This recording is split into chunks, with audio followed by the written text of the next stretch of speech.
I'm an engineer, definitely. Mostly Yes. engineer, with also a scientist, but I do work a lot with therapists. So Yes. at least at the end of my talk, I will present some things that are related to rehabilitation. Okay. So there will be a few slides, and I seem to be kind of slowly being magneted toward rehabilitation Mhm. applications, even though I started my independent research really focusing on surgical robotics. But with time Mhm. and with more conversation with the clinicians who I collaborate with, I keep expanding my rehabilitation work more. Okay. I, I'm a Bobas therapist, and perception is a kind of a great issue in our therapy, so I'm very curious about it. So, what is Bobas therapy?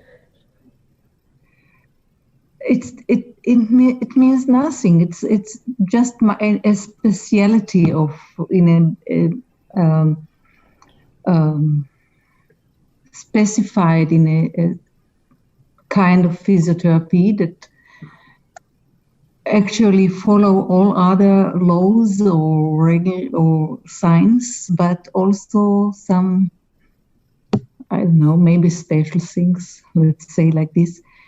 Do you know Orit Elion from Israel? I think I do. Yes. The name sounds familiar. Yes. Is she in University of Haifa?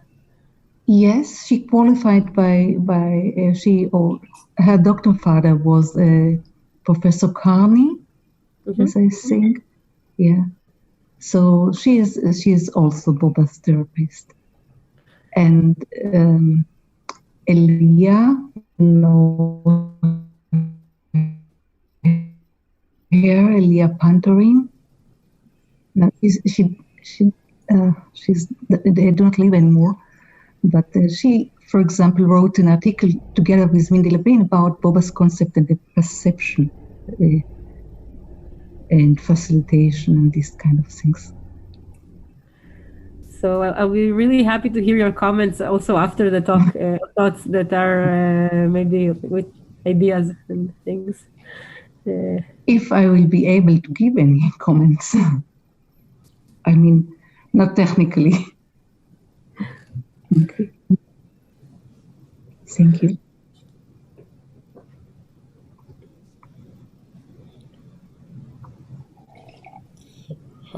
We are online, Mark, on on YouTube. YouTube. Good.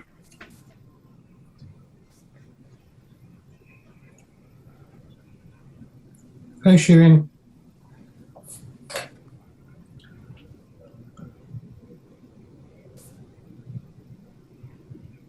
Hello, Danielle. I can see your name, although I cannot see your face. But...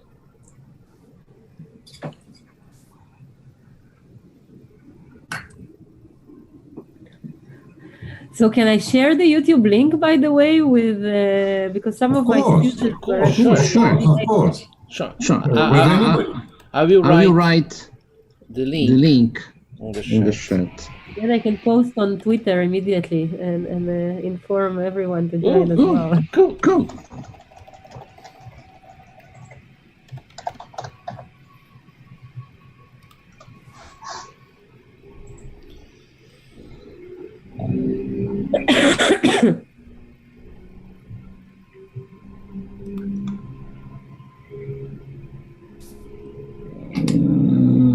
Just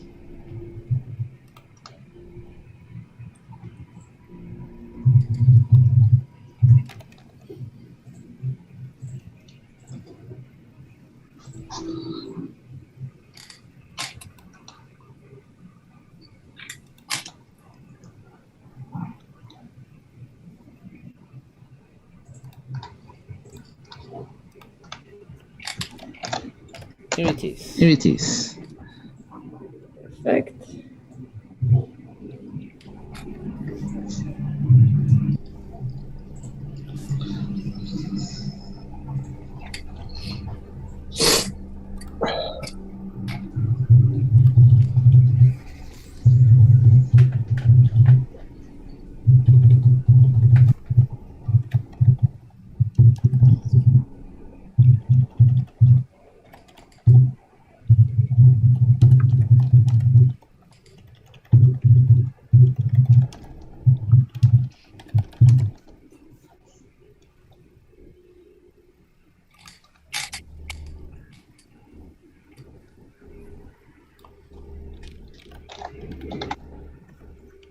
Okay, done.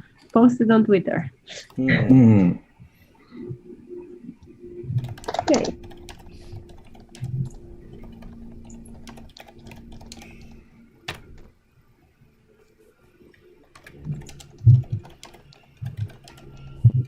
All right.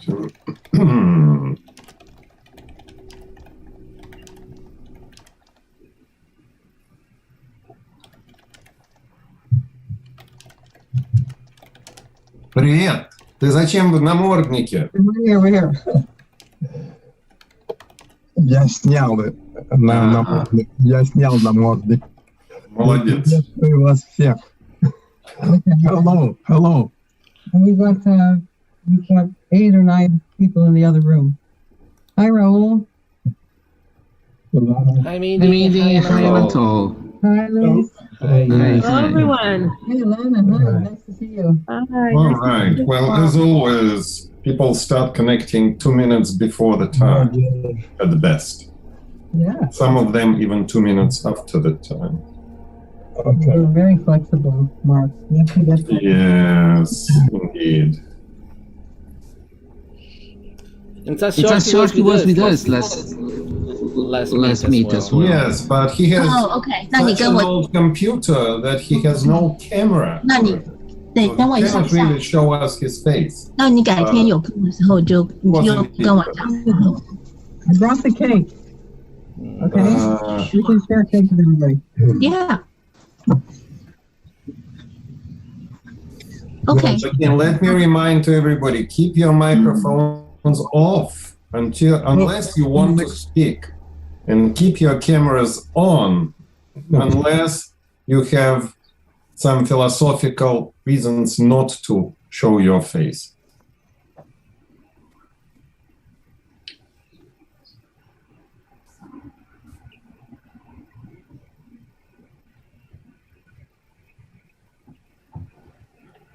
Well, we're getting more and more people, and we have about 1 minute till time.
Okay, people are still connecting, but I think I will begin with a few introductory words. So welcome to the beginning of the second week of the summer school.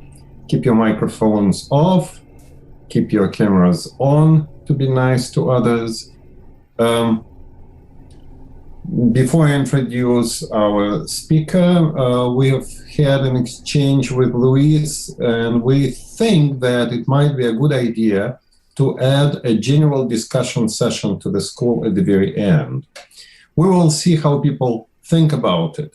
So our last talk is scheduled for Monday next week with Mindy Levin presenting. So if you have questions that can be targeted at specific speakers or that can be very general for discussion for everybody, please email them to me, send them to me. So if I get enough by this weekend, let's put it that way, then on Monday we will make a decision to have a session on Wednesday, which will be general discussion. Same time, same site, same everything. We'll see how it works out. Okay, and now it's a great pleasure to introduce Ilana Nisky. So Ilana is from the Ben Gurion University in Beersheba, and she's been working there for quite some time. What's exciting about Ilana is that she is our former student. She participated in the motor control summer school in Poland I don't know exactly how many years ago. 11. 11 years ago. So it's very exciting to have a former student now presenting their motor control summer school. I think you are the first one. I'm not sure if David Valencourt participated in the very first motor control summer school, and then he definitely presented later. But either the first or very close. So Ilana will tell us about everything you want to know about tactile and not tactile feedbacks and how they can affect movements.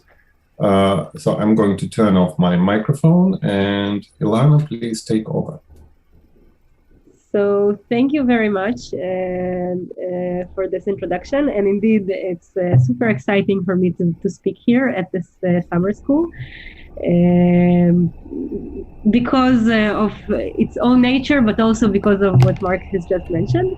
And I wanted to mention about this view that you see here. So it's not a view out of my window right now, but it's definitely not far away. So if you're interested about that kind of view, you're welcome to join us in Israel. Next time we'll have the motor control workshop, and reach out for a visit at VGU.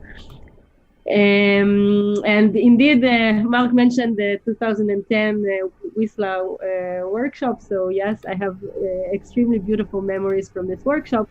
But in addition to the amazing time it was, actually the concepts that I learned in this workshop have shaped my research going forward. And I definitely must say that this was the first time I really understood uncontrolled manifold concept that was taught by Mark. And many other thoughts that came into my mind following this workshop and the discussions in this workshop. So it's really, really a great pleasure to be here now as a speaker. And I'm actually quite nervous about it for these reasons, because of all the teachers from the workshop actually being here, or a lot of the teachers from this workshop being here in the audience, Mindy and Anatol and Mark. And so I apologize for a little bit of nervousness in my voice. Okay, so this is general presentation of my lab. So as I mentioned a little bit earlier, I'm focusing on different applications of haptic information. I'm generally interested in understanding how we interact with the world using the sense of touch, and how the information we acquire through the sense of touch shapes our movement and our perception of the world. Now, this also has direct applications. I'm an engineer by training, so this can be applied in many applications, and especially in medical applications. So a lot of the research in my lab is actually focusing on surgical robotics, but even just for even automated surgical intervention, but also for teleoperated surgical interventions. Of course, we're interested in basic questions about how the brain controls emotion. And recently, I've been also been attracted to some rehabilitation research. And at the end of my talk, I will briefly touch on these topics. So just a brief introduction to haptics, or generally somatosensation. So if I ask you to take the fingers and put them on top of your head, you would be, and doing it while your eyes are closed, you're using your somatosensation, of course, your proprioception, but also your you can already lower the hands. You're also using your tactile information. So the kinesthetic system, which is composed of muscle spindles and Golgi tendon organs and the joint mechanoreceptors, informs us about position, configuration, motion, and force. But there is also the cutaneous or tactile skin mechanoreceptors that provide us with a rich information. But what is really interesting to me is information about sleep and force. And really living without these systems is difficult. So of course, if you don't have kinesthesia, like this very famous patient, Ian Waterman, who has completely lost his ability to perceive somatosensation, and you see him lying in the bed because this lost somatosensation actually caused him initially to be paralyzed, and only after learning how to use the visual information to substitute for this missing information, he was able to move. So of course, it's really critical, but also the tactile information is really important. And you can all think about how important it is if you live in a cold area or if you live in a warm climate like I do. If you recall once upon a time going on a ski vacation and having ice on your hands, and how difficult it is to zip up your jacket or perform simple tasks. I will use the video from the famous video from Johansson, showing essentially how important the tactile information is. So here, a person trying to light a match and succeeds easily in this task, but after the application of lidocaine for anesthesia, we will see what happens with her ability to perform this very simple task.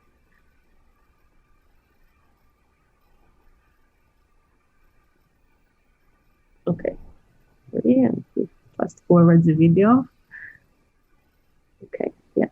So you can see that even just catching the match is already a difficult task without tactile information, and she will eventually succeed, but it's very clear how much effort is needed. So I hope I made the point that tactile information is really important.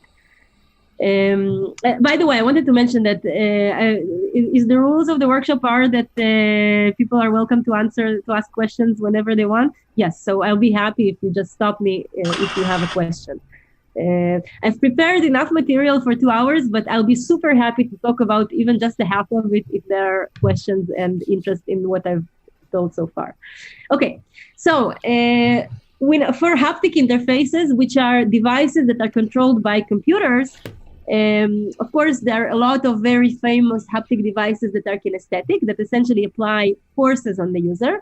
And when these devices apply forces on the users, we actually feel them both through the kinesthetic system, but also through the tactile system. Because whenever I hold one of these devices and force is being applied, there is also a tension on the skin, which excites the mechanoreceptors. But recently, in the field of haptics, there is a huge excitement about tactile interfaces. So typically, these are devices that have some form of an aperture and a moving tactor, that the fingers or other parts of the body are placed on this aperture.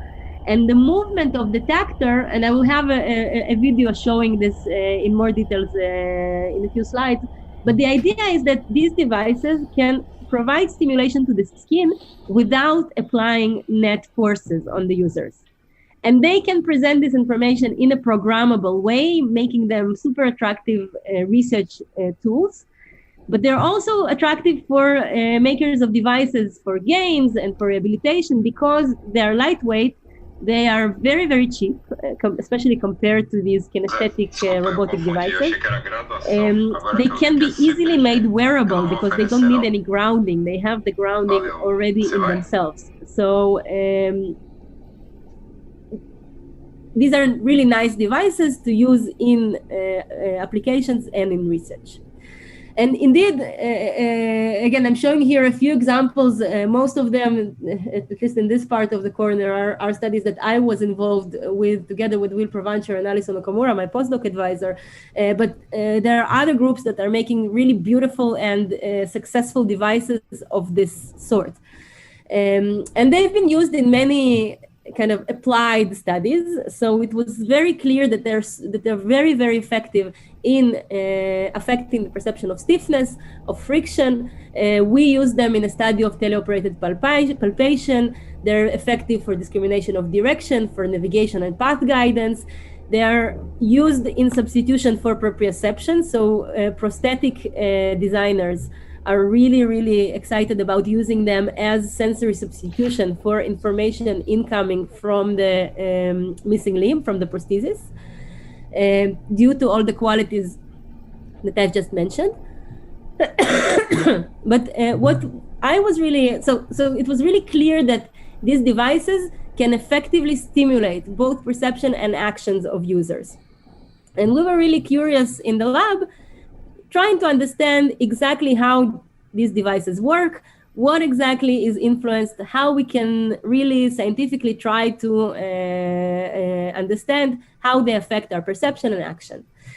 So the most interesting aspect of perception and action for my lab is interaction with elastic objects, because of their obvious relevance for surgical robotics, because a lot of the interaction that surgeons or clinicians are facing with are essentially probing and cutting and interacting with soft tissue, which is essentially, a sophisticated spring. So when we are thinking about interaction with elastic objects, we're thinking about two cardinally different aspects. One of them has to do with perception. And how would you define perception? Maybe I'll ask the audience. What is perception of stiffness, for example? No idea. Sorry, can you repeat your answer?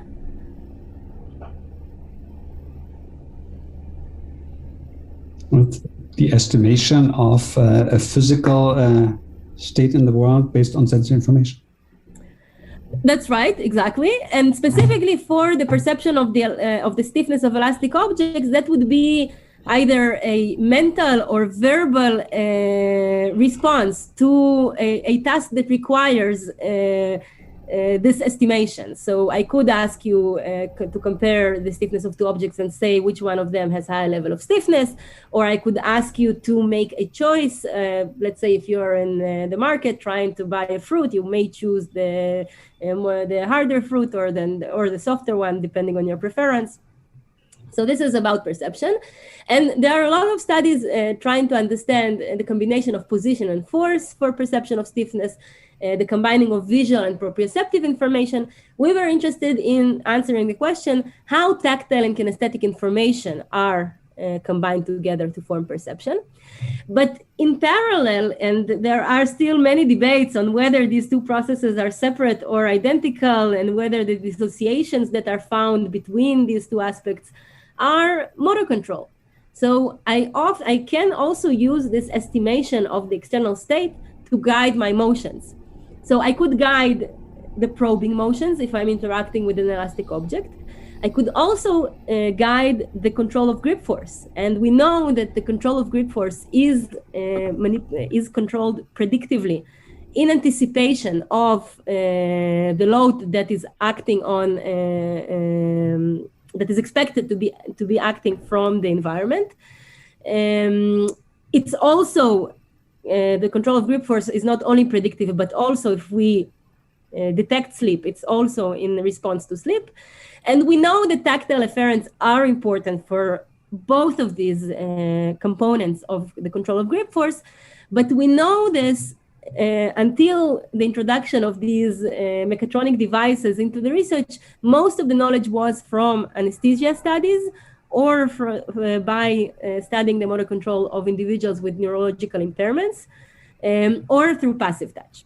And what we were curious about in the lab with these mechatronic devices is trying to answer the question how tactile and kinesthetic information are combined in the for perception and for control in kind of more ecological situation.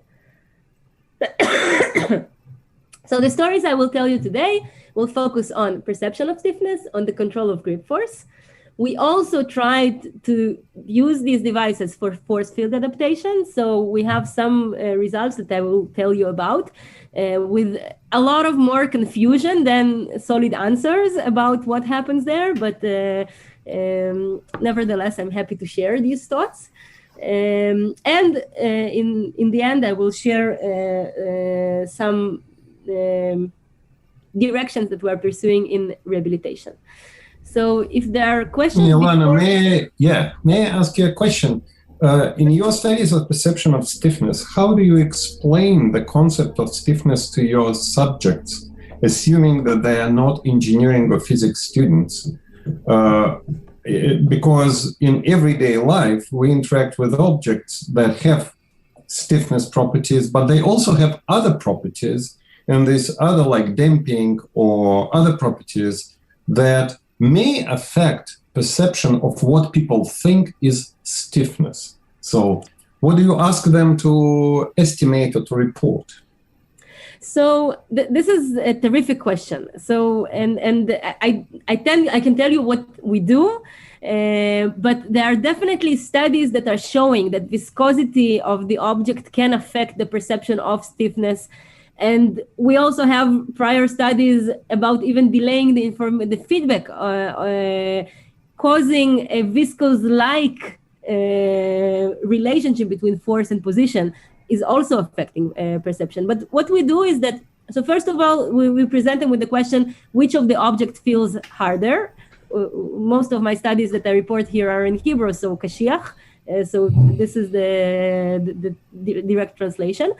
But I also ask them to touch actual objects and tell me which of them feels to you harder and which of them feels to you softer. So just to make sure that objects that are objectively soft or hard are indeed perceived by each individual as such.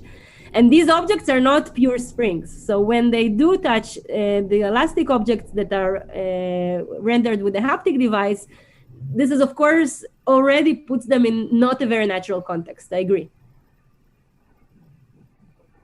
You ask them to define hardness and softness, not stiffness. This is an interesting. No, I'm just asking what your exact instruction in these experiments to the subjects would be. As you just translated from Hebrew, they are asked to report hardness versus softness of an object, which may not be stiffness at all, which may be anything. So the problem is that in Hebrew, hardness and stiffness are the same word. But in our experiments, that when I was doing similar experiments in the US, we were using just the term stiffness, and we would again still show objects that have higher stiffness and lower stiffness, and ask and explain the participants that like this is a stiffer object, this is a softer object, and now start the experiment.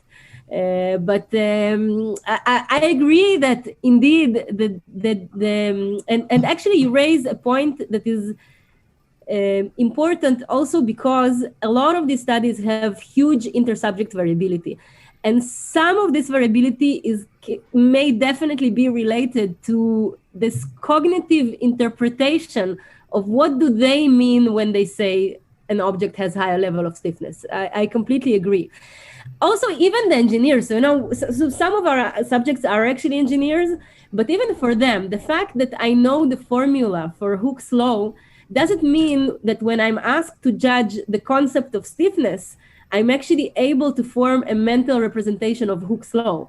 I am definitely biased by the viscous properties of the object and other aspects. The nice thing about using a haptic device and this haptic virtual reality is the fact that we don't have, unless we actually explicitly introduce them, we don't have the effect of the appearance of the object, and we don't have the effect of the warmth of the object, because for real objects, it's even that. It could be the thermal conductivity of the object that could affect your perception of stiffness. And you know how we're talking about, like even if you think about it deeper, we link the concept of soft and hard to warm and cold feelings, right? It's even an emotional, it could be even an emotional interpretation, not only this realistic conceptual interpretation that you're talking about. And all of this goes into the answers of our participants. And we still don't have a good way to tease those apart. Yeah. Which actually a point, again, not related to motor control, but just even the thought that a lot of our feelings are described with haptic concepts is something that I keep thinking about a lot. So, maybe this would lead to some research ideas at some point. it's soft and hard, and it's warm and cold, and it's these are the immediate ones that I'm thinking about. Okay, any more questions before we start? I see that something in the chat. I have a question. Yes, go ahead. Okay. Since at a school, it would be nice to give some historical understanding of perception from Sherrington to present days.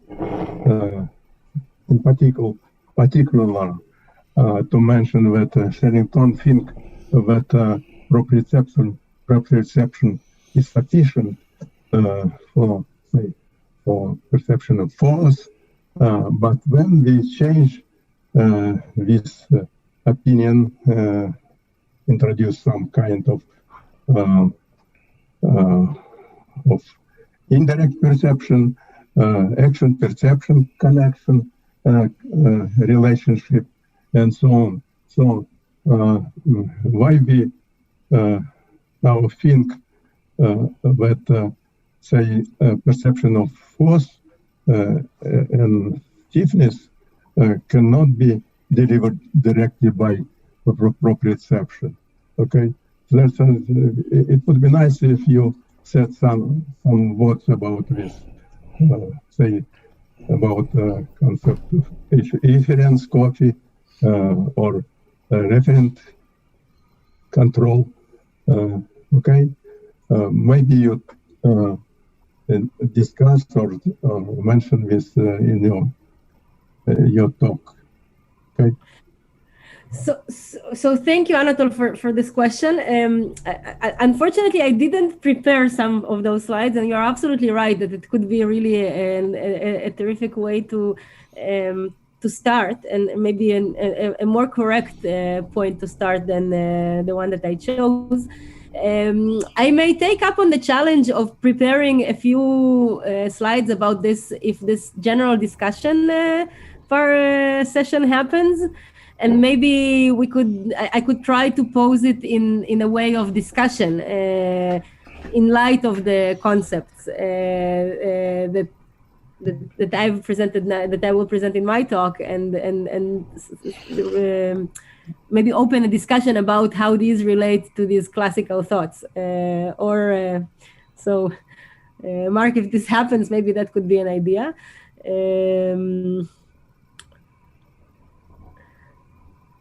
Okay. Okay.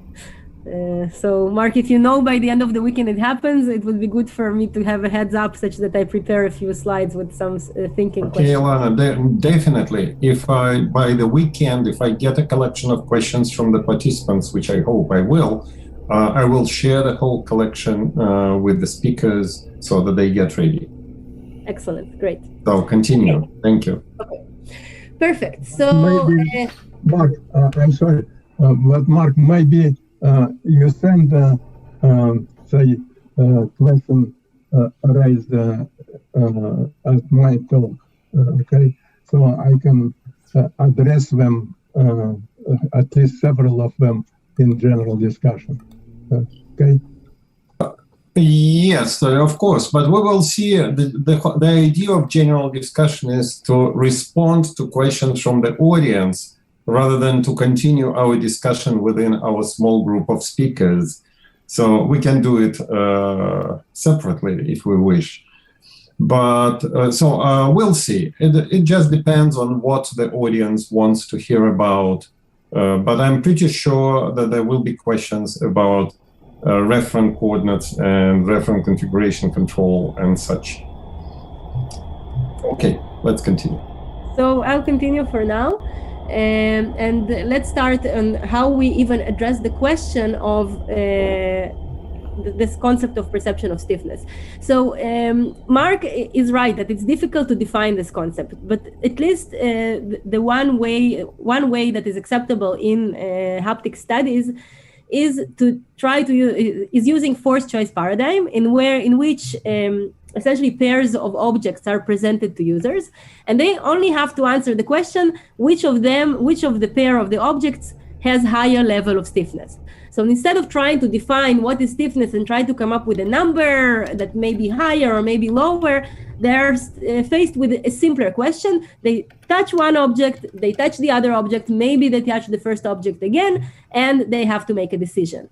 And so this is an example from a typical experiment. So this participant is interacting with a robotic device. This robotic device, in the case of kinesthetic feedback, applies a force opposing the motion according to Hooke's law, F equals minus ky, y being the displacement in the horizontal direction.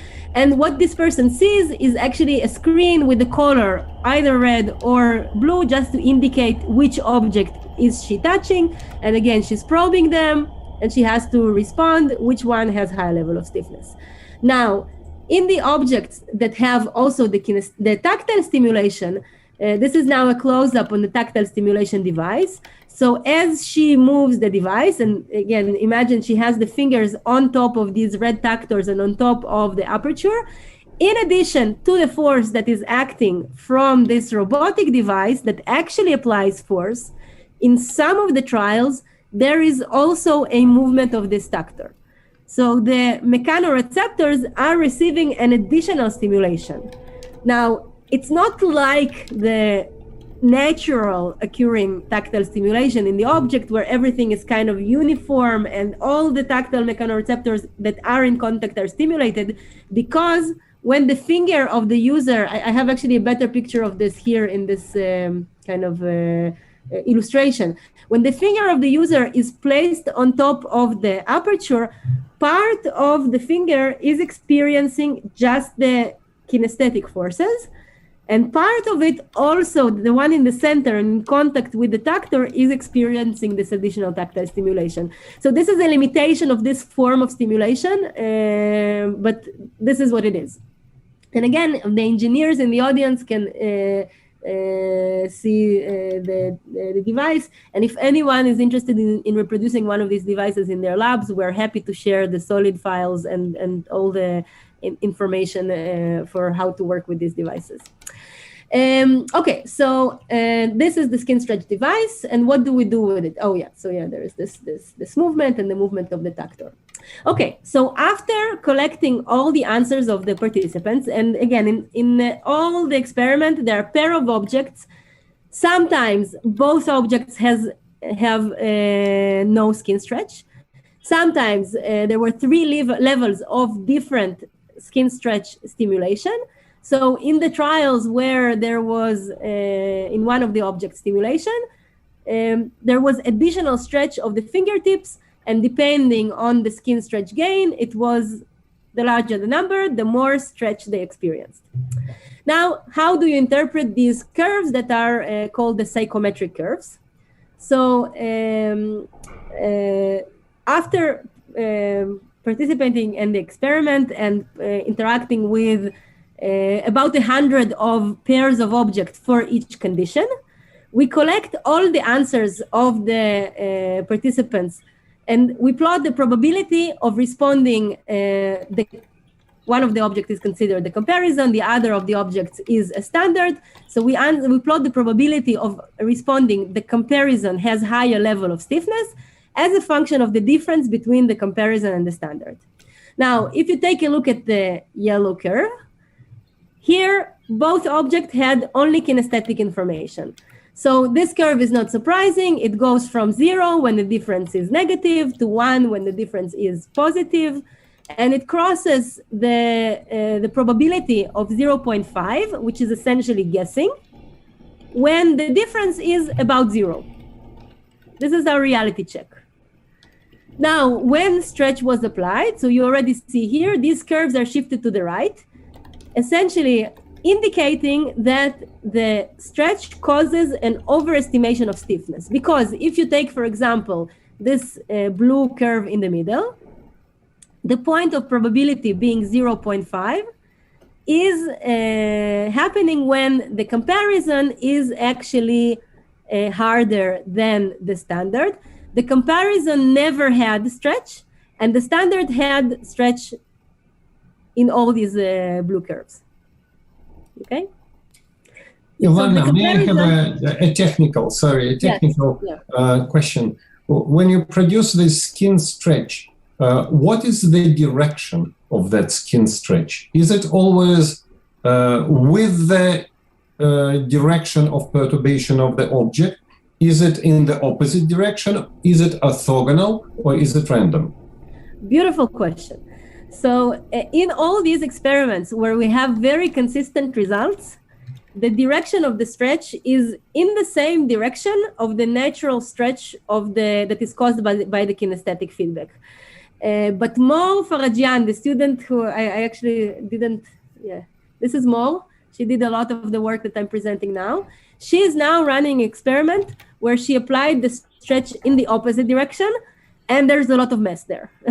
So, and she's not the first one to see this mess. Actually, back quite a few years ago when we started working on the skin stretch, it seems that when the skin stretch is in the opposite direction, some of the participants interpret it as the same as the one that is in consistent direction, the others exactly in the opposite direction. So we are still trying to understand how to make sense of these results, but they're all over the place with the participants. And we never actually tried to apply it in the orthogonal direction, but it's in the to-do list. Well, no, and as obvious follow-up, simply noise, like vibration, high-frequency vibration. Is it going to mess up the psychometric curve? So vibration I didn't try, but we tried skin stretch with noise, and I will show you the results later. Please, those who have your microphones on, turn them off, otherwise we cannot hear anything. Turn your microphone, please. Sheikh Abdul Khadir, please turn the microphone off. Thank you. Okay. So yeah, we didn't try vibration, and I'm trying to recall if I know of a study that applied vibration, and I can't think of one out of the top of my head.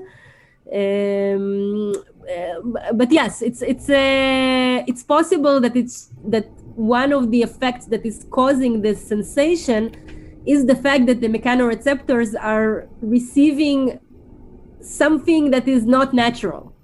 Just the fact, and they interpret it as being stiffer. Just small thought of why I think it's not just this case. So first of all, if it would be just that feeling of something not being right, I don't think we would receive this linear relationship on the strength of the stimulation, although it's not completely impossible. And the other thing is that this effect also works when there is only skin stretch without the kinesthetic information, but it's a little bit more complicated to interpret because there I'm even absolutely unsure what is it exactly that they're reporting. Maybe they're even just reporting that they feel more stretch. I don't know exactly how to interpret results when there is no actual essence of an elastic object. But yes, it is still a possibility that it's not about this tangential directional effect. Again, the fact that the results are very consistent in this case and all over the place in the opposite direction kind of signals that it's not just the noise issue. Okay, so again, we can quantify these curves by numbers. So we can, in a way, represent each of these curves by the point of subjective equality, which is this difference. And if we plot the points of subjective equality of all the participants in the study, we see that so we see a few things. First of all,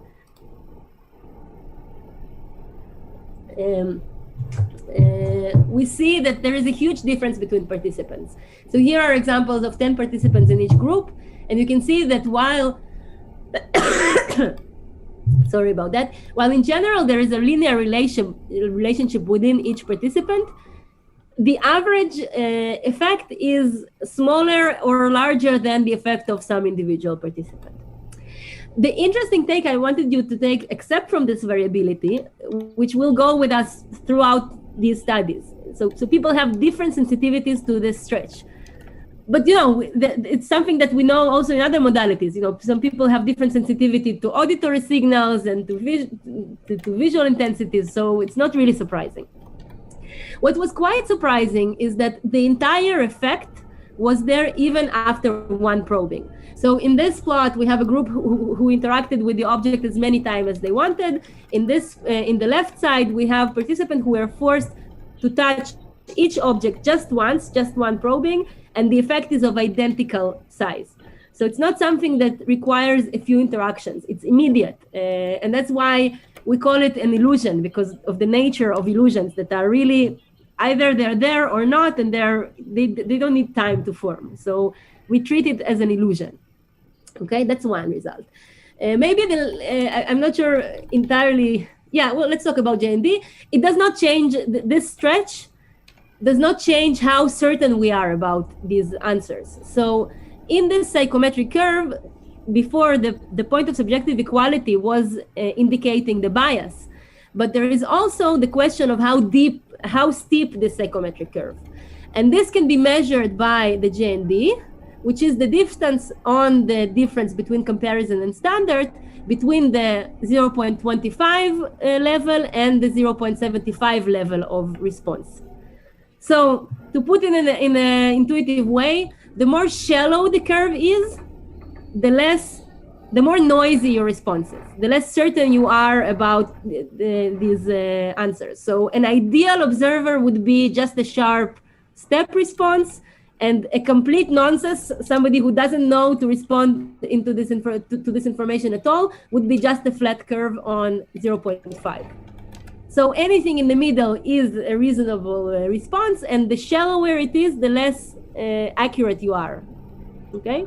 And we can measure it by the width of these arbitrary differences. You could define the JND depending on different levels of probability. It doesn't matter exactly which levels you use, as long as you're consistent between your different studies, okay? Is that, okay.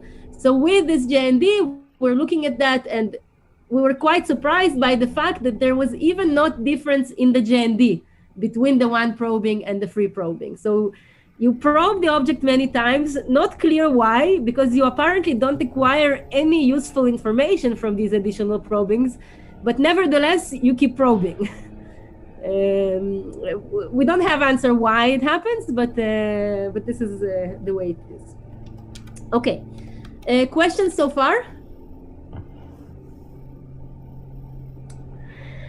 So the next thing Moore was interested in is seeing what would be the effect of adding visual feedback.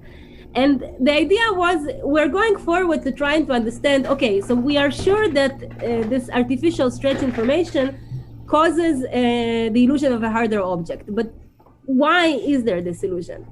And one of the thoughts was that actually there could be some optimal integration. We did a separate study to explore this question, which I will present in a few slides.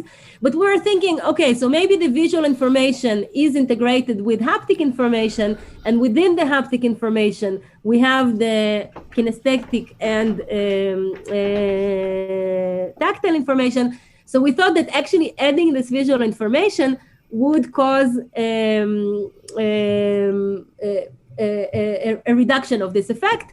And we had a few specific predictions about what would happen.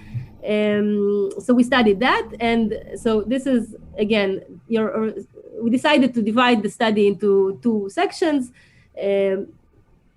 without vision at all. This was essentially with the aim to reproduce our previous results, just to make sure that it is important for us to reproduce results. So this was part of this attempt.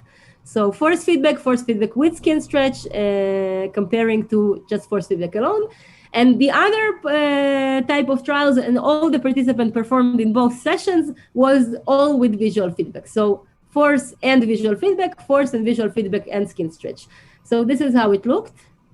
So instead of watching just a blank screen with a color, green or blue, they were touching a cube that deformed, and the amount of this deformation provide them with visual information about their movement, essentially. They didn't have any visual information about the force, and we wanted to see what was the effect. Okay, so this is the same kind of curves. The yellow and the blue one are essentially our sanity checks. So force with force and force with vision to force with vision.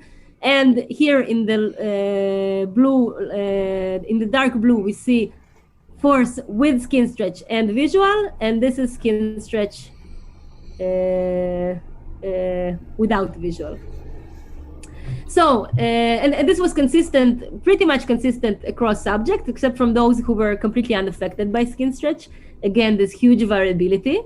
So this was according to our prediction that because visual information and kinesthetic information are integrated, maybe less space there is for the effect of the skin stretch information, because it only affects this proprioceptive, kinesthetic, tactile, haptic information, and therefore the effect of the skin stretch would be weaker. But what was surprising is that when we looked at the JND, we also expected that having the visual information will improve your accuracy, and indeed this is the effect, but it was not statistically significant. So not exactly according to our prediction. Okay, so the take home from this is this effect, this illusion of stretching that is caused by stretching the skin is quite robust, and it stays even when there is visual information. So next what? So next the question is, okay, so what is exactly the model for integration?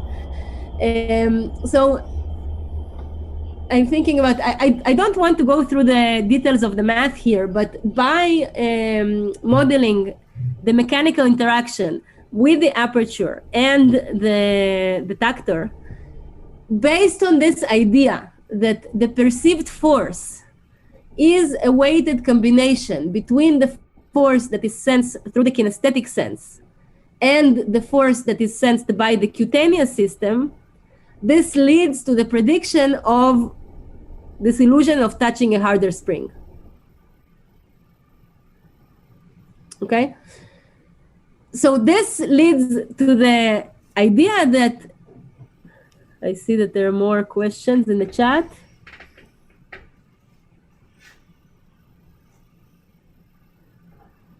I'll read the question from the chat before we go on to this model. So there is a question about the feedback provided to a participant with visual feedback. Was the feedback reflecting real stiffness or real stiffness, the manipulated stretches? The visual feedback was providing with the information about essentially the movement, the deformation of the cube. So the visual feedback didn't provide the users with force information, but actually with position information. And it was of the actual movement. It was not biased by the stretch in any way. Does that answer the question? Okay, perfect. Okay, so we keep going, and our model is based on, can essentially explain the increase in perceived stiffness as a result of combination of a linear combination, of a weighted combination between the kinesthetic and the cutaneous information. And just a little bit about the reason of that, because the natural information includes kinesthetic and cutaneous information, and the added stretch adds additional stimulation to the cutaneous one. This weighted information leads to increase in perceived stiffness.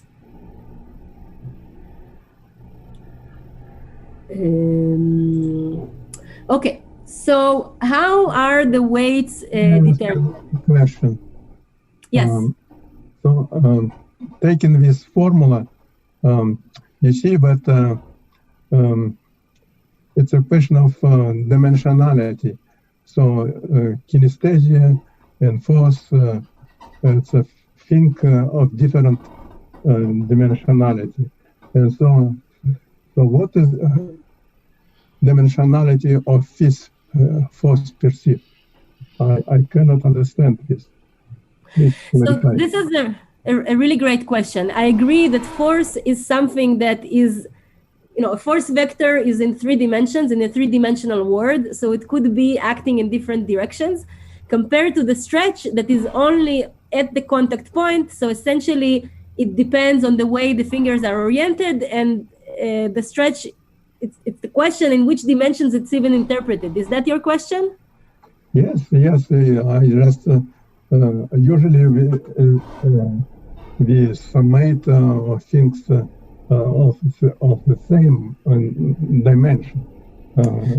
Usually, it's very difficult to summate apple and oranges. Okay. So, what is the dimensionality of variables in the left part and in the right part? So I just please clarify. So in this particular experiment, and hence in this particular equation, everything is one-dimensional. Because we're talking about just one-dimensional spring, the force is only acting, just like in this chart, in the upward direction, which is the direct. And the users are holding the device, and the stretch is applied also in the same direction. So in this sense, I agree that generally the question of the dimensions is very important. And it is a question that we plan we are working toward developing the right device to ask the question in which reference and which coordinate frames this tactile information can be interpreted. But for the sake of this model and this particular experimental setup, we reduced everything to just one dimension, allowing us to ask these questions and the simple modeling.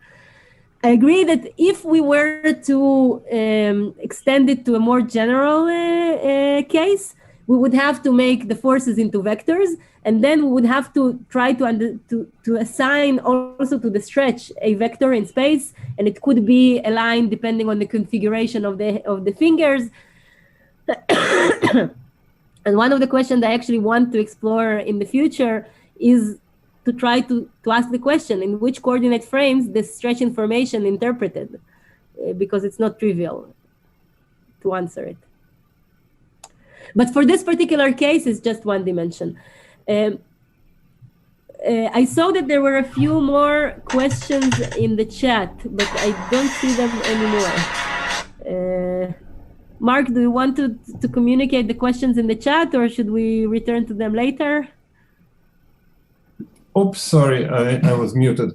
Usually we wait with the chat questions, and well, I try to answer them. Sometimes these are just general comments, which do not require. But so just not to distract you, we ask participants to interrupt and ask questions that are really kind of burning specific to the material rather than general philosophical. In general philosophical, we'll address at the end. Okay, sounds good. Okay, so interrupt me if there is a burning, irrelevant question in the chat. Perfect. Okay, so Anatol, was my answer to your question adequate? Okay, please continue. Okay. Great. Okay. So how are these weights determined? And immediately we thought about the common models of maximum likelihood integration that we know were shown a reasonable approximation on what happens for visual and haptic information integration. So just a little bit of explanation about how maximum likelihood integration models work. So this is general about variance of estimators. So if I were to determine the length of this pencil on the ruler, I could try to measure it several times. And even though the actual length is 7 centimeters, I would get different estimates with some distributions of these estimates around this mean 7. Now, if I have a very certain estimator, this distribution would be narrower. And if I have a very uncertain estimator, it would be wider. Now, the idea of maximum likelihood integration is that sensory cues coming from different modalities may be integrated with respect to their certainty, essentially weighting the more certain estimators more than the less certain ones. And this was proven for visual and haptic information in a seminal paper by Ernst and Banks. And increasing the uncertainty typically increases the variance, which in this maximum likelihood integration model decreases the weight. And in many studies, the way to prove that something is indeed maximum likelihood integrated is by manipulating the certainty and thus showing a change in perception. Okay, so we said, oh, beautiful. We have a linear integration and we have this candidate model of maximum likelihood integration. Let's see whether whether kinesthetic and tactile information are maximum likelihood integrated. So in general, our approach was similar to before, but in each trial we had objects that were comparison. And again, these never had stretch, never had noise. These were plain kinesthetic elastic objects of different levels of stiffness. And in the standard, we had objects that either had or didn't have stretch. And in addition, when in some of the conditions, when they had stretch, they also had some form of uncertainty, either in the kinesthetic or in the tactile information. So how did we introduce uncertainty? Oh, sorry, just before that, the predictions. So if we have the JND of kinesthetic, and assuming we saw in previous result that stretching the skin does not change the uncertainty, then we thought that if we introduce kinesthetic uncertainty, we will increase the general uncertainty and the JND will increase, and similarly will happen if we introduce uncertainty in the tactile information. And if indeed we succeed in increasing the uncertainty, as we will see in the effect on the JND, we had this expectation about the effect on point of subjective equality. So if the effect of the skin stretch at all was more or less 20 newtons per meter, then if we were to introduce kinesthetic uncertainty, this would mean that the kinesthetic information would be weighted less. And what would it mean about the effect of the stretch? If the kinesthetic information is weighted less and the tactile information is weighted more, then would the effect of the stretch increase or decrease? Somebody from the audience, please save me. Go up, Mark. Thank you. Okay, so indeed, this prediction was going up with the kinesthetic uncertainty. And similarly, if we increase the tactile uncertainty, then we weight the tactile less, and then the effect would be smaller. So this was our way going forward. But these all nice prediction would happen only if we succeed to introduce uncertainty. So our first way of introducing uncertainty was to say, let's add noise to the signal of the tactile information, because that would essentially create the noise that Mark was mentioning, like a vibration. So, so if a regular skin stretch is a tactor that is moving up and down, the skin stretch with noise would be a tactor that doesn't know what it's doing and going up and down many times. Well, this was really disappointing because with low noise and with high noise, our JND was really not only statistically significantly not different, but really not different. So the JND, no matter how much noise we added, did not increase. And of course, if the uncertainty didn't increase, there wouldn't be any effect on the point of subjective equality. So maybe going forward to your question, it could be that the skin stretch already is just causing noise. And this is why adding more noise onto the existing noise doesn't increase uncertainty. It's absolutely a possibility. At least it actually goes with these results well. Okay, so this was disappointing. So then Hannah Kosowski is a student who was doing this research. She said, well, what if instead of within probe variability, we will switch to between probe variability? So the idea would be that I'm probing the object many times, and you heard that I already told you that actually probing the object more times doesn't add you information, apparently. But what if this information changes? So maybe it will create uncertainty. So the idea is to change the stiffness of the object every time you're touching it. And we could change the stiffness of the object in the kinesthetic one and in the tactile one. Okay, so these were the different options. So only kinesthetic, skin stretch, kinesthetic variability, and tactile variability. So these are the results. So first of all, in JND. So again, this is the kinesthetic only.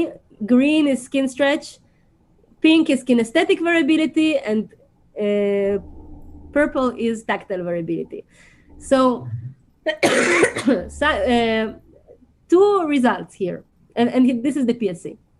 So a few important results here, leading us to think that actually kinesthetic and tactile information is not maximum likelihood integration. So number one is that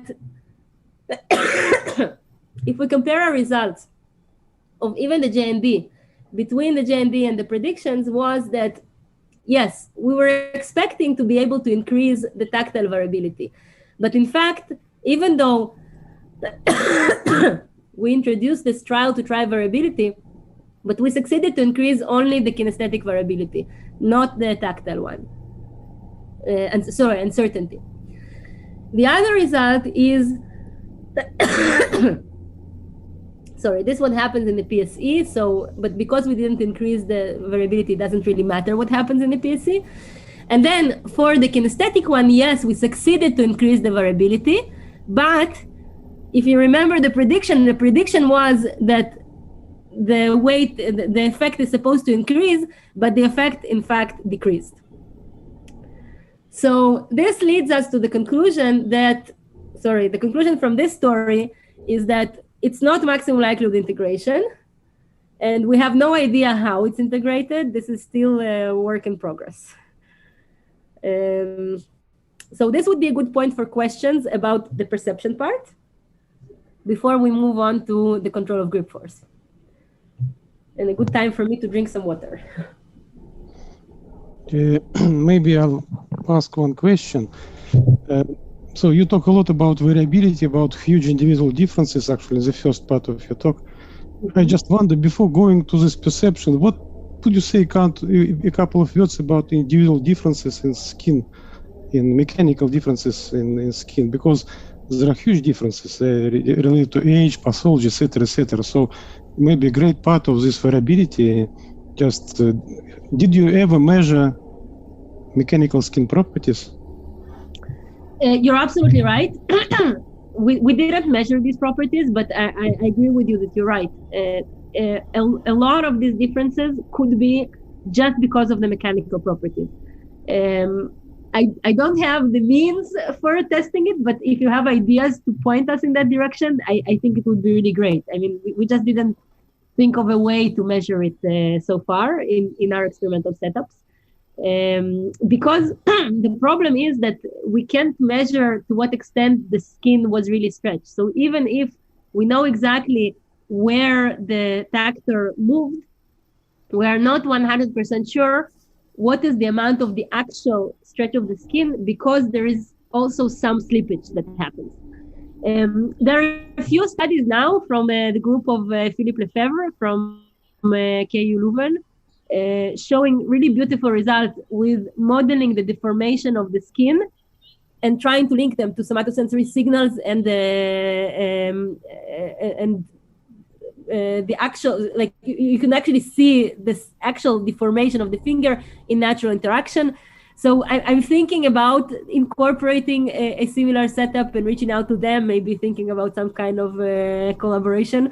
The Lefebvre group, if you hear me now, but I think it's really important to measure. However, I don't think it's the only cause of the variability, because similarly to how the mechanical properties of the skin can be different, also the neural pathways, they could also change with aging, and the responsiveness of the neural processing could change as well. So if the mechanical response, I don't think we will eliminate the variability completely. Okay. More questions? One small question. Excuse me if you told this already and I didn't catch that, but was there a way of screening individuals to differentiate between high perceptors and low perceptors before entering the trial? Or did you do any subgroup analysis in those high versus low perceptors?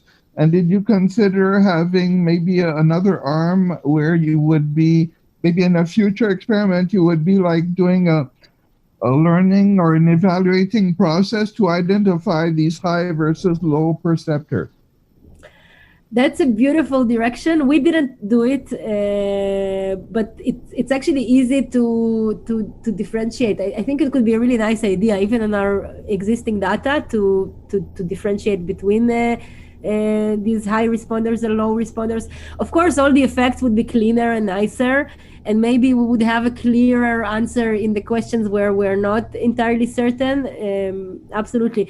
It always feels to me like the question of to what extent, if we're taking out these non-responders, are we like getting a cleaner version of the answer to our questions, or are we getting an answer that we like about the answer to our questions? And maybe having these non-responders as part of the group is important, but it's interesting to analyze separately. Yes. But each subgroup in itself would be interesting to understand, for instance, why some are higher and some are lower. That in itself would be an interesting question.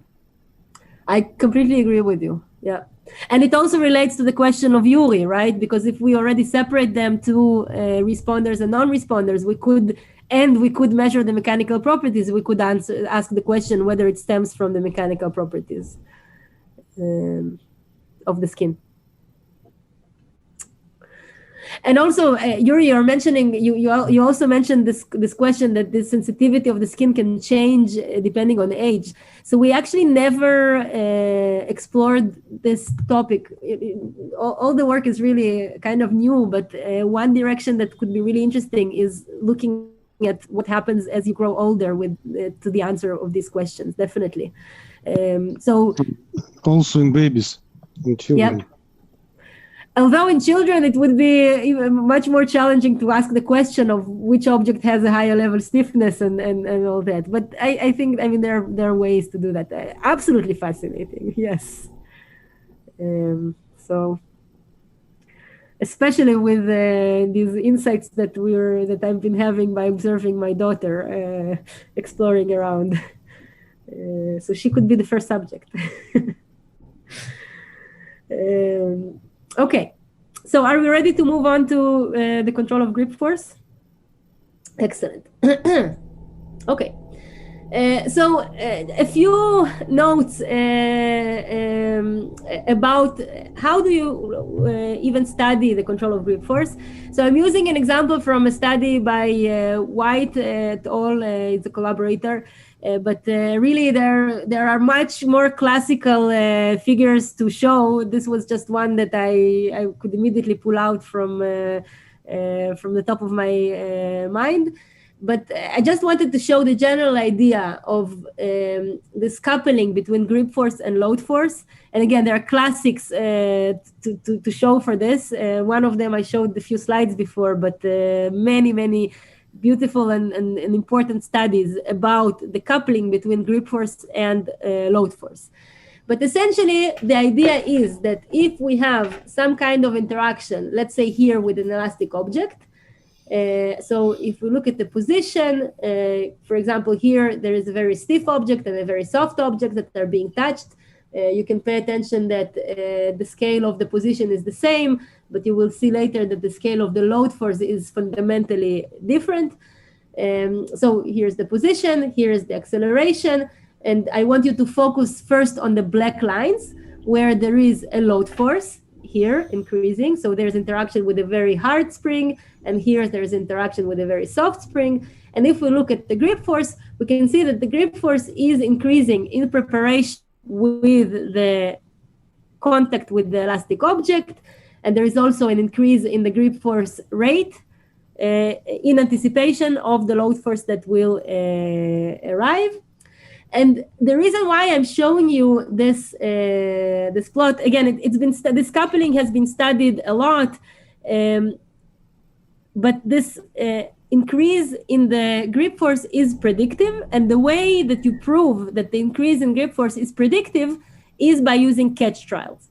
So the idea that I interact with an object and it applies on me forces, but then surprisingly, when I'm not expecting, I do the same kind of interaction, but no load force is applied. And if I am predictively increasing the grip force in anticipating of this load force, my grip force profile would look exactly as if the object would be actually applying forces. So in this example, we see examples of real object and catch trials, and that's why I wanted to show you here this plot. So you see in the green, in the load force, there is nothing here, and here just the inertial load force, but the response in the grip force is identical between these objects, okay? So just as an approach, one of the ways to study the anticipation of grip force in anticipation of the load force is by introducing catch trials. So with this idea clear and understood, we can go forward. And again, it was not invented in 2018, it is going back a few decades earlier. Okay, so in those experiments that I showed you, we also looked at the grip force. So one thing I want you to show is how to read these plots. So here we have interaction with these elastic objects.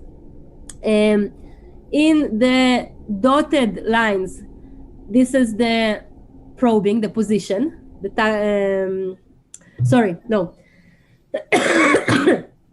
in the dotted lines, you see the load force. So this is 7 interactions with an elastic object here and 6 interactions here.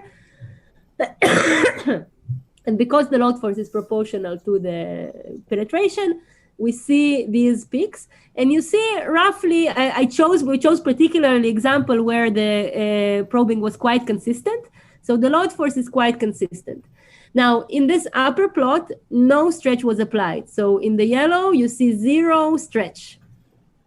In the lower plot, it was a trial with the highest level of skin stretch. And so this is the amount of stretch that is applied. So you can see that the stretch slightly lags the load force, just because our mechatronic device is responding a little bit slower than the kinesthetic device. But what is really interesting is what happens with the grip force. So here you see this classical modulation of grip force with anticipation of load force, with the grip force slightly preceding the load force. Classical picture. Now look what happens to the load force here. So all of a sudden, first of all, we can see that with these repeated interaction, the load force increases. But another weird thing happens, which you will understand in just 2 slides. You mean the grip force increases, not the load force? The grip force, yes, exactly. Sorry, I said the load force, yes. So the grip force started lower, and it keeps increasing with subsequent interactions. And you can see the load force stayed roughly the same. There was some increase in this example in the beginning, but here it stayed already constant and it kept increasing, okay? But also an interesting thing is that it seems like the phase has completely changed, almost to a level that there is actually a dip in the grip force when there is a peak in the load force. So wait for it. We have a few explanations. One of them that it's possibly an artifact, but let's focus now on the increase of the grip force. So what we measure now, we're looking at the peak grip force versus peak load force ratio. And when I'm saying the peaks, I'm looking at, we're isolating, can you see my pointer? Yes. So we're isolating the peaks and we're attributing the closest peak to the actual probing peak, but that precedes it. Okay, so this peak goes with this peak in the load force, this peak goes with this peak in the load force. So what you see in this plot is the first ratio between load force and grip force. Between peak grip force and peak load force. So this is the first one, and this is the last one for the different participants as a function of tactile displacement gain. So, of course, with repeated interaction with the same elastic objects, what always happens is that the grip force is reduced because you start with not knowing what object you're interacting with. So you apply a larger safety margin and a larger grip force. So what I would expect, if there would be no effect of skin stretch on the grip force, I would expect the blue curve to be parallel to the green curve, but in the bottom. But what happens, and indeed, in the zero stretch, there is this decrease that, again, we expect from the literature. But because of the stretch, there was an increase. So that's number one evidence. The skin stretch causes an increase in the grip force, and this increase does not happen in the first probing, but it's gradual. This is an example that it happens gradual, but I will show you some analysis as well. Okay? So this is the result number one. But of course, what was problematic with this plot is that, again, because of this phase shift, we were not sure what peak belongs to which peak in load force, and there was a lot of mess. So we decided a separate experiment, also with catch trials and with individual separate probing movements, such that it was really clear to us which grip force profile belongs to which load force profile, and we can also apply the standard catch trial object property. So what happens here? Again, the protocol is that we designed exactly 8 interactions with the elastic object. Now, all of them had the load force. This is an illustration figure. This is not an actual profile. All of them had load force, but in some of them, either in the second or in the 7th probing, stretch was not applied. So it was a stretch catch probe, not just generally catch trial. Okay, the kinesthetic one was applied, the additional stretch was not applied, because we were really interested in the anticipatory response to this additional artificial stretch. Okay, so so here are the results. Are the methods clear for now? Are the questions about the approach before we go on to the results? I see a nod from Mark. Let's see some more faces. Okay, I hope anyone who had a question, you have your opportunity now. If not, I'll keep going. Okay, so here's an example of 2 different stretch levels with catches in different trials. This is from the second one, this is from the last one. And what I hope you can appreciate is a few things. So first of all, apparently this phase shift was just a dip in response to the stretch. And I don't want to go too deeply into this dip because I'm actually still not sure that it's not just an artifact of the measurement. So it might be that the actual stretch itself causes the participants to actually release their grip a little bit during the holding, but it could be also an artifact of the measurement. We tested it in several controlled trials. There is this dip even without the grasping of the users, but it's much smaller than the dip that we see in these results. So I think there is some response there, but I'm not entirely sure about it. But let's look at these catch trials, and these are the ones that are important for the analysis. So in these catch trials, no stretch was applied. So we know it's only, and we see that indeed, if I'm looking here at peak, at grip force divided by peak load force, we really want to normalize by the load force, by the peak load force, because subjects do have different probing depth. So remember, this is an elastic object. If I make a deep probing, I have a larger load force. So I have to normalize by the load force in some way. And we reproduce essentially the same result, that in the second probing, there is very little dependence on the stretch level, and in the last probing, there is a strong dependence on the stretch level. And we also analyze it with an analysis of grip force versus load force. So far, I only focused on the peak. But another very common way to analyze what happens in the anticipatory control of grip force is to look at the regression between grip force and load force, and why it's important. So here we can clearly identify the difference between the baseline response that is applied even without any level of load force applied, and the modulation in anticipation of the load force. Okay? So if we're doing it and we're looking at the intercept, we can see that in the second and the last probing, there is some dependence on the stretch level that does not change throughout adaptation. So already in the second probing, we immediately increased our grip force, our baseline grip force, by some amount that is proportional to the tactile displacement. And this increase, this baseline increase, is not responding to the level of stretch. But the modulation indeed does. So in the modulation, in the second movement, there is no dependence on the stretch, but there is a strong dependence on the stretch in the last movement. So what we conclude is that the modulation of grip force and not the baseline response is the one that is affected by stretch. So really, and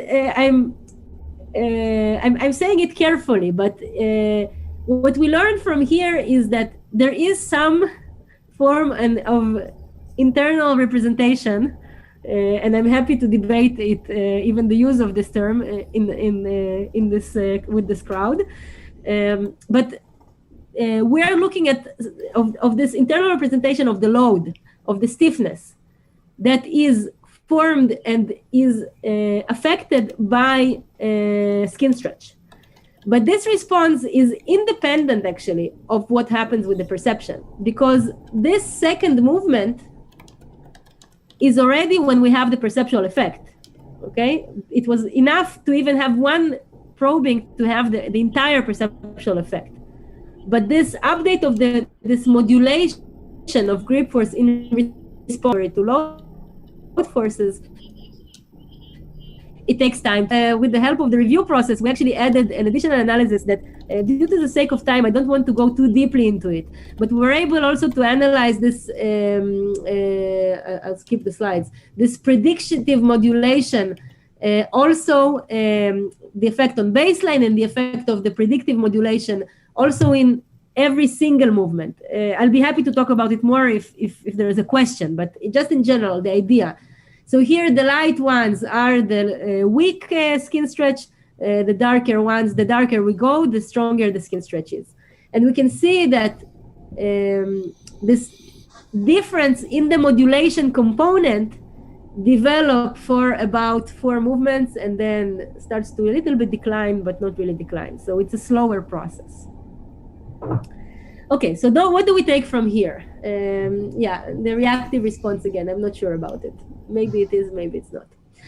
So from the interaction with elastic objects, we are learning that adding artificial tactile feedback to kinesthetic force creates an immediate illusion of touching a harder spring. The visual feedback decreases but does not eliminate the illusion, and the illusion is not a result of maximum likelihood integration. This is number 1.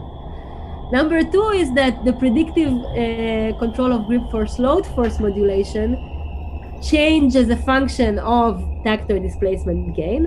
Participants absolutely change their internal representation, and this change in the internal representation is not guiding the perceptual illusion. Maybe it's affected by the perceptual illusion, but it's not the other way around. So I want to ask at this point, there's some point for breathing and maybe for a little bit of deeper questions, but there are still 2 more topics to cover, and I wonder maybe we should have a little bit more questions now, and only if there is time I will go into the force field adaptation studies. And okay, if not, Ilana. Yeah. Okay, so let me try to summarize what we've learned so far, and please correct me if I'm misrepresenting.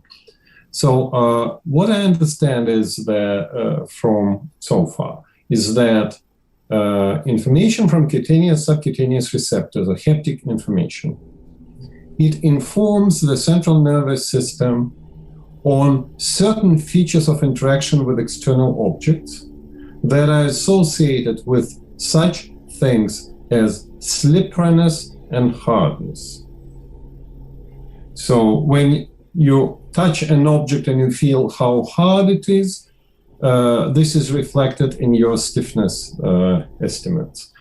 If you touch an object and you feel how slippery it is, this may interact with the way you adjust your grip force, because it's known that with changes in slipperiness of the object, people do adjust their grip force in a predictive fashion. And if you change the slipperiness, then it requires a few trials for people to get to the plateau of adjustment.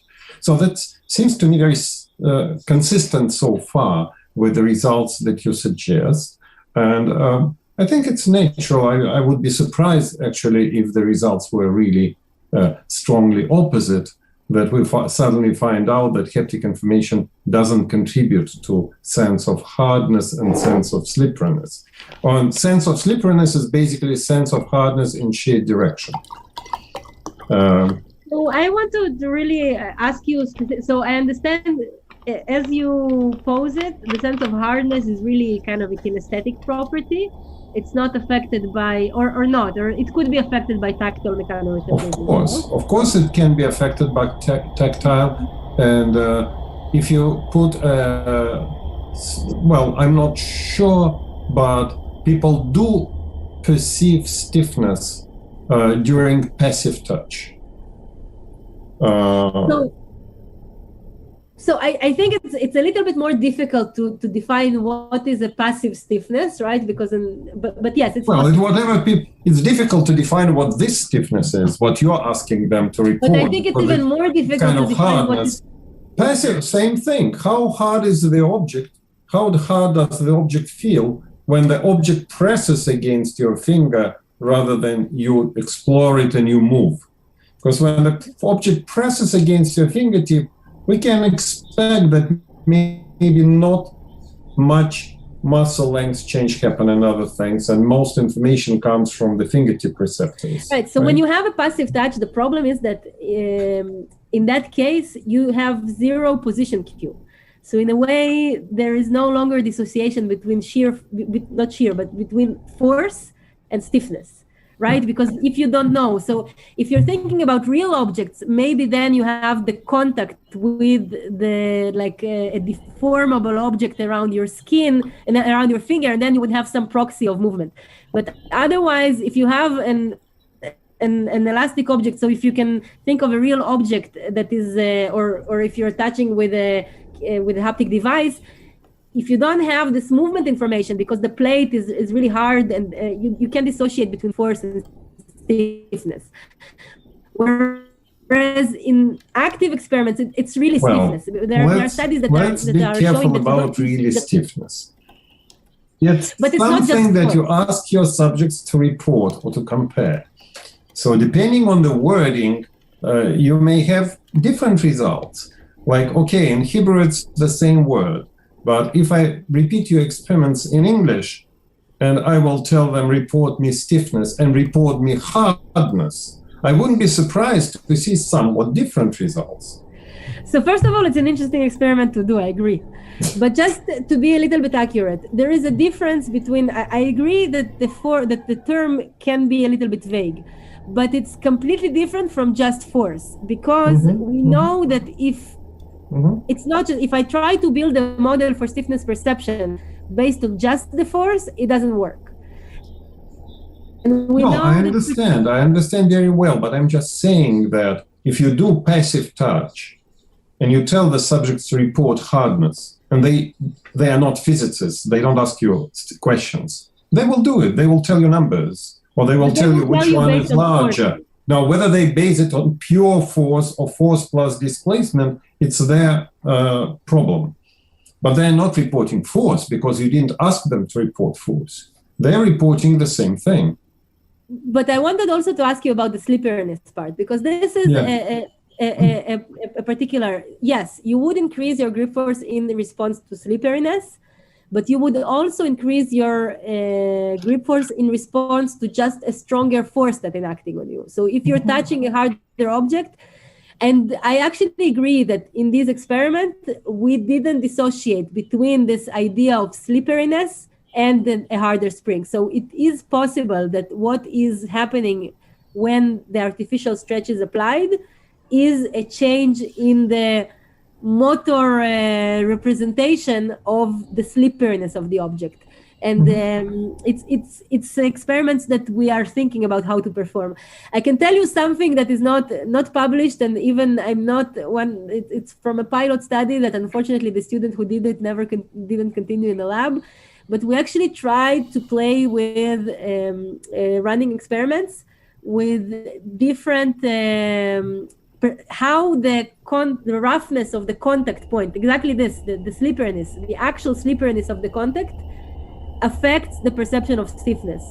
And it was a very difficult experiment to run. Maybe this is why the student never wanted to stay for the PhD, because it's not with a haptic device. We couldn't test it with a haptic device. We actually had actual probes, and they had to replace but anyways, this is the way to go to answer this question, to see whether indeed slipperiness by itself could cause effects in change perception and action. And then try to see whether these effects are similar to what happens when we stretch the skin and not. I agree, because indeed the amount of slipperiness will change the amount of shear force. But I can't tell this or the other. I mean, your explanation is as valid as the one that we propose here. Okay, there is a question from Stanislav Chij. Has anyone conducted research on participants performing similar tasks implicitly? Wrong hypotheses about motor response are usually formulated in working memory. See Maxwell Masters. It could partially explain why the illusion remained even when the visual feedback was provided. The wrong hypothesis was formulated based on the tactile feedback. Now, I wonder if you understand the question. I'm not sure that I do, but so I also am not sure. So what do you mean exactly about this implicit? Maybe we can ask Stanislav to unmute himself and speak up. Hi, everyone. In general, implicit learning is when you do not consciously, or you are aware of what you're doing and what you're performing. It's usually this kind of learning and performance is usually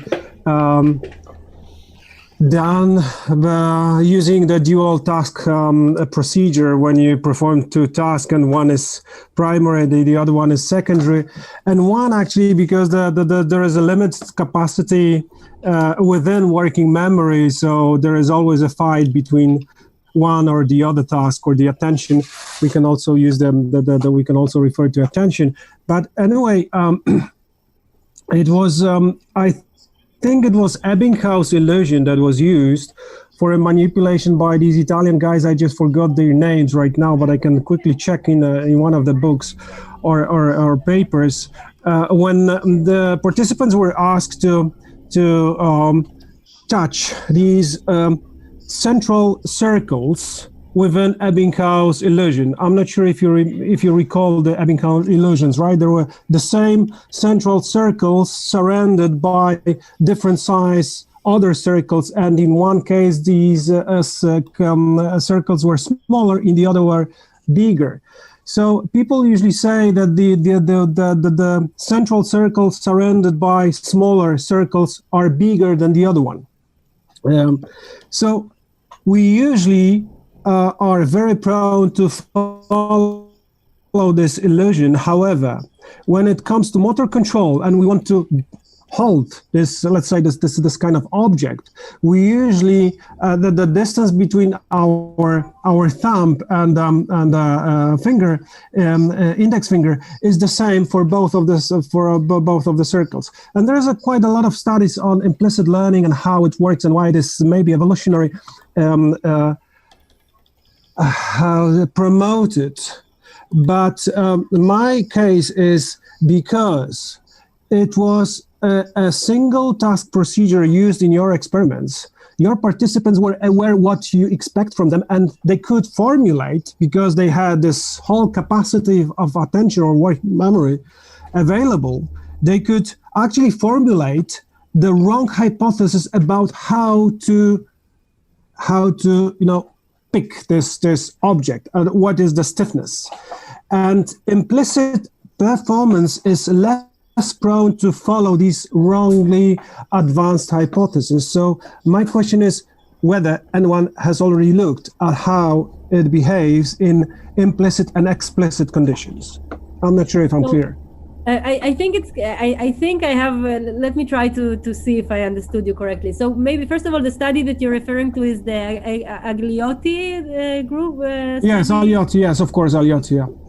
Yeah. And also, Jeroen Smeets and Ellie Brenner did Ebbinghaus illusion with actual gripping.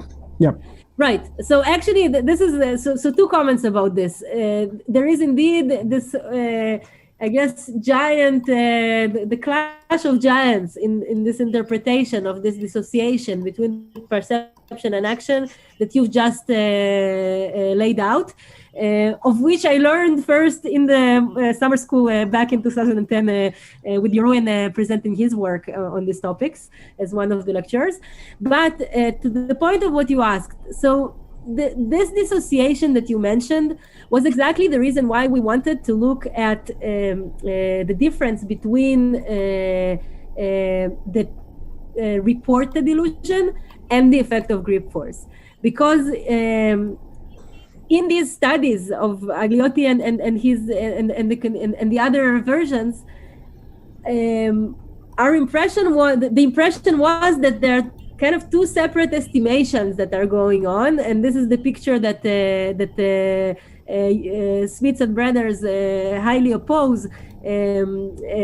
But the results are not questionable. The interpretation of what happens in the brain is the questionable. But this idea that when you're asked to act on a task compared to when you ask to report is different. And sometimes it's not really the question of whether it's a motor action, but it's just the question, right? Because just even the showing the size of this Ebbinghaus illusion in the experiments that you described is a motor task, but it's still affected by the illusion compared to grasping, which is not affected by illusion. So we never tried to do an implicit task where they're not asked to perform the stiffness estimation. It would be actually interesting too, but the idea to look at the grasping forces was specifically trying to aim at the idea that this action should not be affected by the illusion. It should be somewhat a more automatic process that is related to the outcomes of the action and the fact that there is maybe some slippage signal or maybe some signal of increasing forces. Another point is that we try to do it in force field adaptation studies. So in those studies, actually no specific instruction about perception was happening, and still we see increase in grip forces, but it's slightly different. But yeah, so I don't know if this answers the question.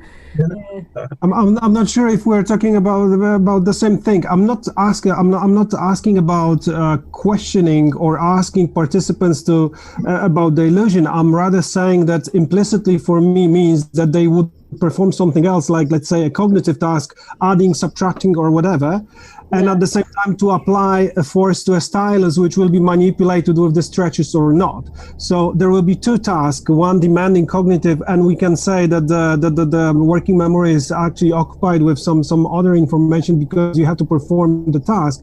At the same time, you will perform the pressure automatically. So the answer is that it was never done, but it's a really interesting way of probing this. So it's a really terrific idea. It's actually a very non-trivial question. I think to follow the Ebbinghaus illusion analogy, one has to invent a task that is stiffness dependent or perceived stiffness dependent, but does not require your report of it in any way. It's an action task that would. Yeah. Okay. We'll allow Anatol to have his portion of fun. I'm sorry, but I would like to comment and question the usual interpretation of relationship between grip force and load force. What I see in all demonstration Ilana presented at the screen, I see just correlation between two things. But and usually some people derive a very significant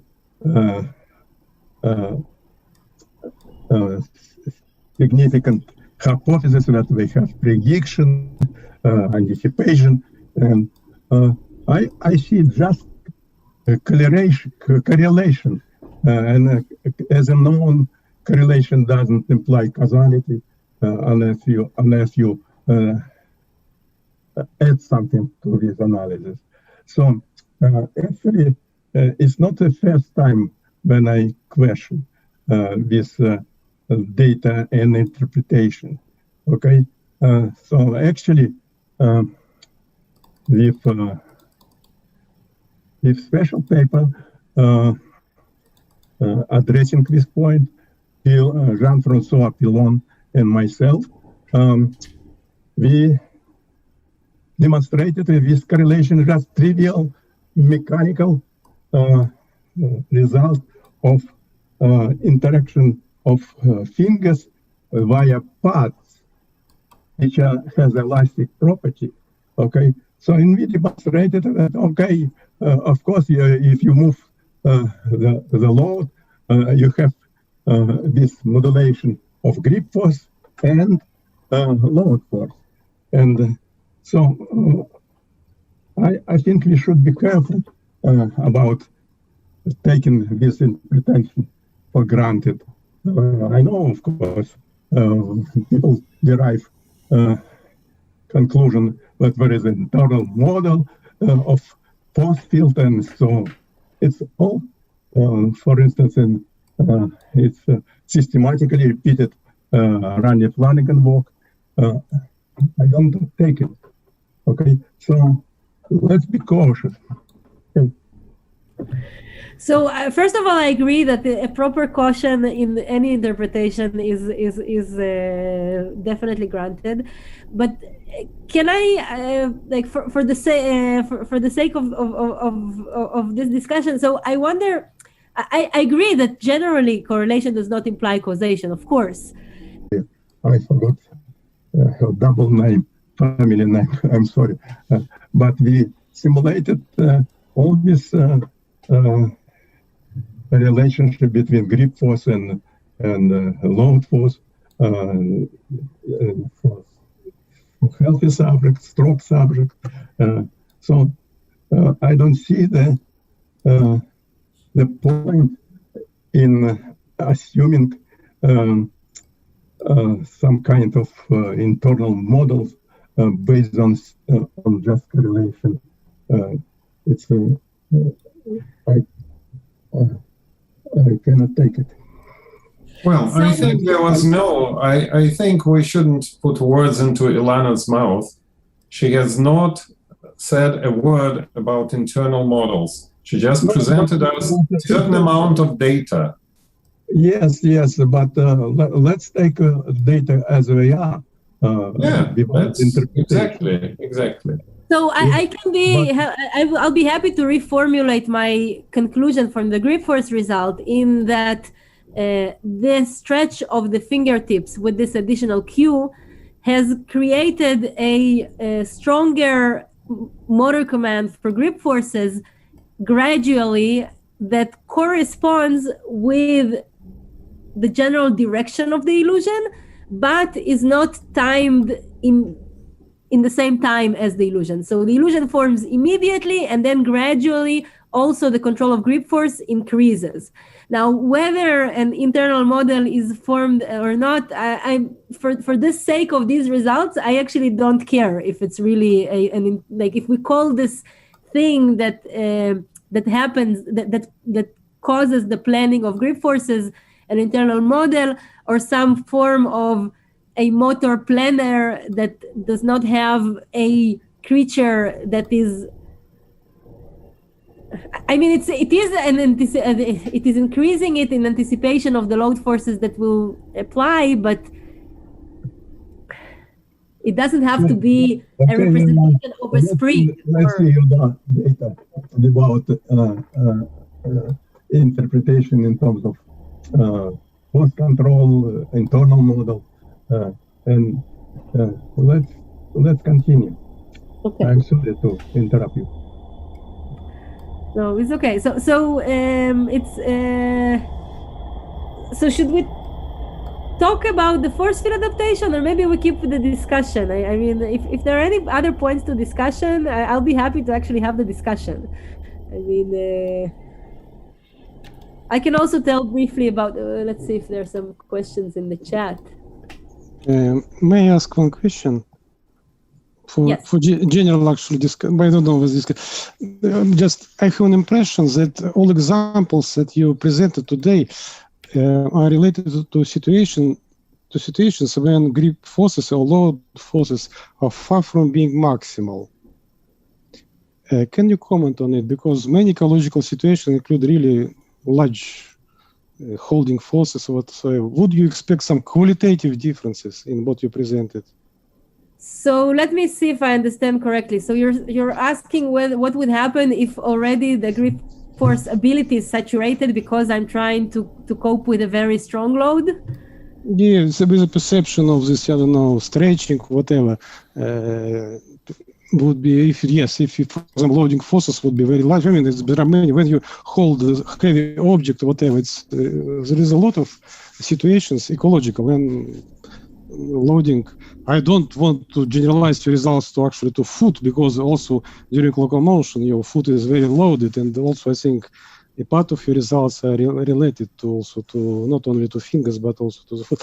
But I'm asking about just upper limbs. So I think that the reason why we avoid very large forces, because it would require actually very strong grip forces. And the problem would be that in this case, the mechanical properties of the skin would be so already so rigid that I don't imagine that any stretch could be even perceived. The entire interaction, not only perceived, but I think that if anything, there would be very difficult to just move even the tactor. These are all very weak forces. So I would expect that this particular device may even fail to even present the stimulus. So it's difficult for me to extrapolate what would happen in this case. I actually imagine that this effect would be already possibly in saturation, even just the tactile mechanoreceptors, because the squeezing is so hard to try to make sure that there is no slippage in response to such large load forces. Maybe nothing would happen at all with the stretch, but yeah. But we never went to those extremes just because of the technical limitations. But I'm curious, so you're thinking about this because this could be for you maybe interesting to apply the stretch on the sole of the foot. Yeah. There are actually some studies about it, but I always wonder whether these properties, characteristics depend on actually on the loading force, if the range is relatively large. Yeah. And also sleeping during locomotion, it's really ecological and important situation to how we feel this slippery surface, whatever, etc., etc. But I mean, it was a general question. No, it's a good question, and also we had the same concern because one of the maybe I'll skip to the rehabilitation part then, because we also tried to build such a device for stroke survivors. And there, again, you could have this very spastic grip where the question is, would anything be perceived? So in the study that we did for this was actually with collaborators from University of Geneva, with the group of Maura Casadillo. We actually had a device that kind of opened the hand of the users for them and made sure that there is no strong grip. Whether it would be possible to use this kind of device against spastic grip of stroke survivors, for example, I don't know. It's a good question. So definitely these are things to consider before applying such an approach for rehabilitation. But maybe I'll skip to that part, So I feel bad for not showing this result. So I'll make it just a general statement. So I think that a lot of the people in this room know the studies about force field adaptation and how after effects and are appearing in during adaptation to force field and essentially this entire process. And we were curious about what happens, what is the contribution of tactile information in this process. So really quickly about the study. So this is the work of Chen Avraham, who tried to do use this exactly same device, but now she flipped the device, and now the stretch is actually applied not in the same direction as the load forces. Sorry, not in the same direction of movement, but still in the same direction of the load force. So these are reach movement from a point to a point, and then when there is no stretch, there is just load force that is applied to the right that is proportional to the velocity of the participants. So they make a movement from a point to a point forward, and there is a force that is proportional to their movement in the lateral direction. So not exactly the curl field, but the simplified version of this field. And then, again, the stretch was applied in the same direction. We also tried the stretch in the opposite direction, and we assessed adaptation by force channel trials. So to make a long story short, because I really want this to still leave time for more questions, but the skin stretch device did not affect adaptation, so all the participants could adapt, and it didn't affect the movement. So there were errors when force was applied, and the errors were reduced, and there was absolutely no difference in the kinematics between due to the effect of the stretch.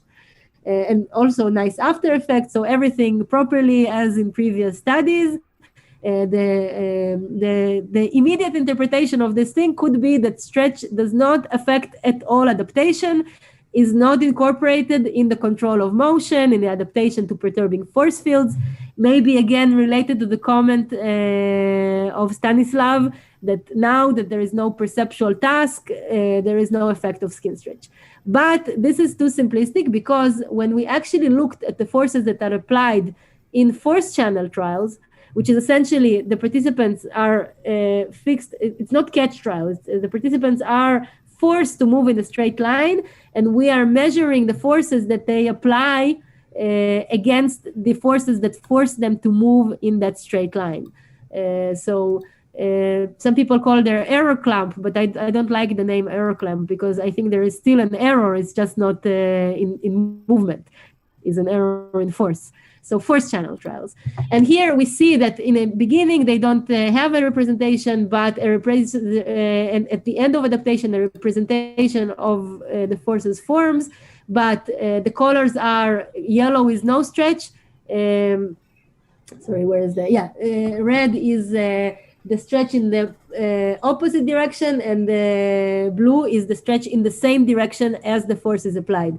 And you can see that actually these are load forces, these are the manipulation forces, and they increase, but the forces with the screen stretch in the opposite directions are larger than in the negative direction. So actually, the skin stretch in the opposite direction improved the adaptation of manipulation forces compared to skin stretch in the same direction. You can see this in the adaptation curves. So here, the percent of adaptation, so how much force did they apply to oppose the force channel as compared to the force that was actually applied on them. So not a full adaptation, they didn't reach 100%, but a larger adaptation when skin stretch in the opposite direction was applied and not in the same direction. This was really surprising, because we expected the skin stretch to increase the perceived forces and make them adapt faster, but it just didn't happen. The opposite happened. To make a long story short, when we're looking at the grip forces, so again, blue is the positive stretch, red is the negative stretch, yellow is the zero stretch.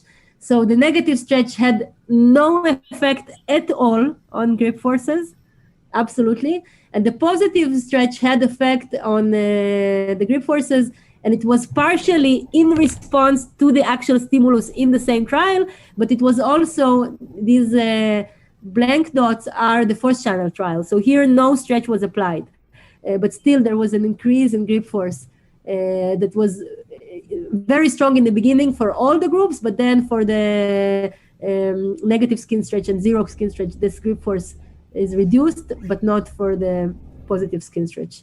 So more skin stretch, more grip force, consistent with the perceptual results. I will skip this.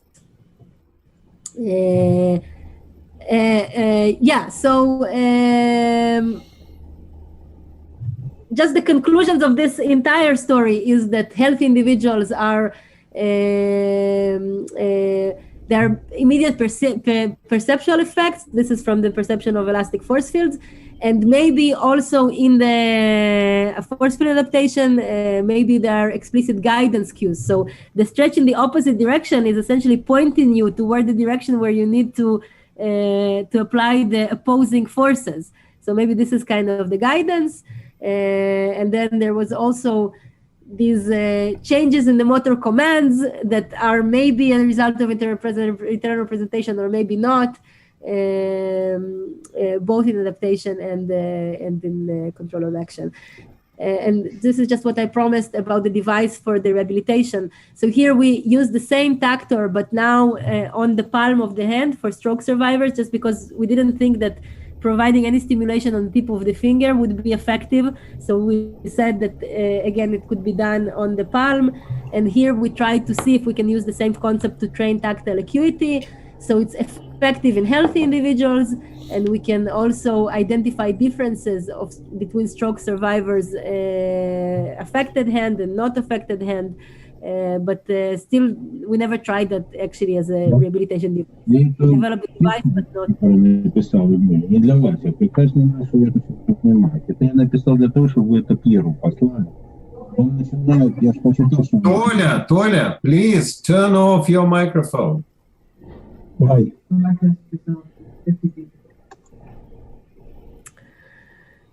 And the last statement about rehabilitation, that the same stretch stimuli and maybe related to the question of Yuri. So we never tried it on the foot, but we are trying to apply stretch on the back. So here is an example of a new project where we try to apply stimulation on the back during walking. The device is developed. We still never tried it. The idea is to use it for stroke survivors. It's a full story that I will not tell right now, but it's just to kind of light the imagination about what could be done with this kind of devices outside of trying to understand the control of movement. Yeah, okay. All right. Well, first of all, thank you very much. Thank you all for listening. And then we, of course, were open to more questions and more answers. So it's open. So please unmute yourself and speak up if you wish to speak up. Maybe I'll stop the sharing of representation for now, such that we can see the faces. It will be more inviting. Okay, yeah, that's not a bad idea. Okay, good. So would you like to hear something else? Or do we have some burning questions for Ilana?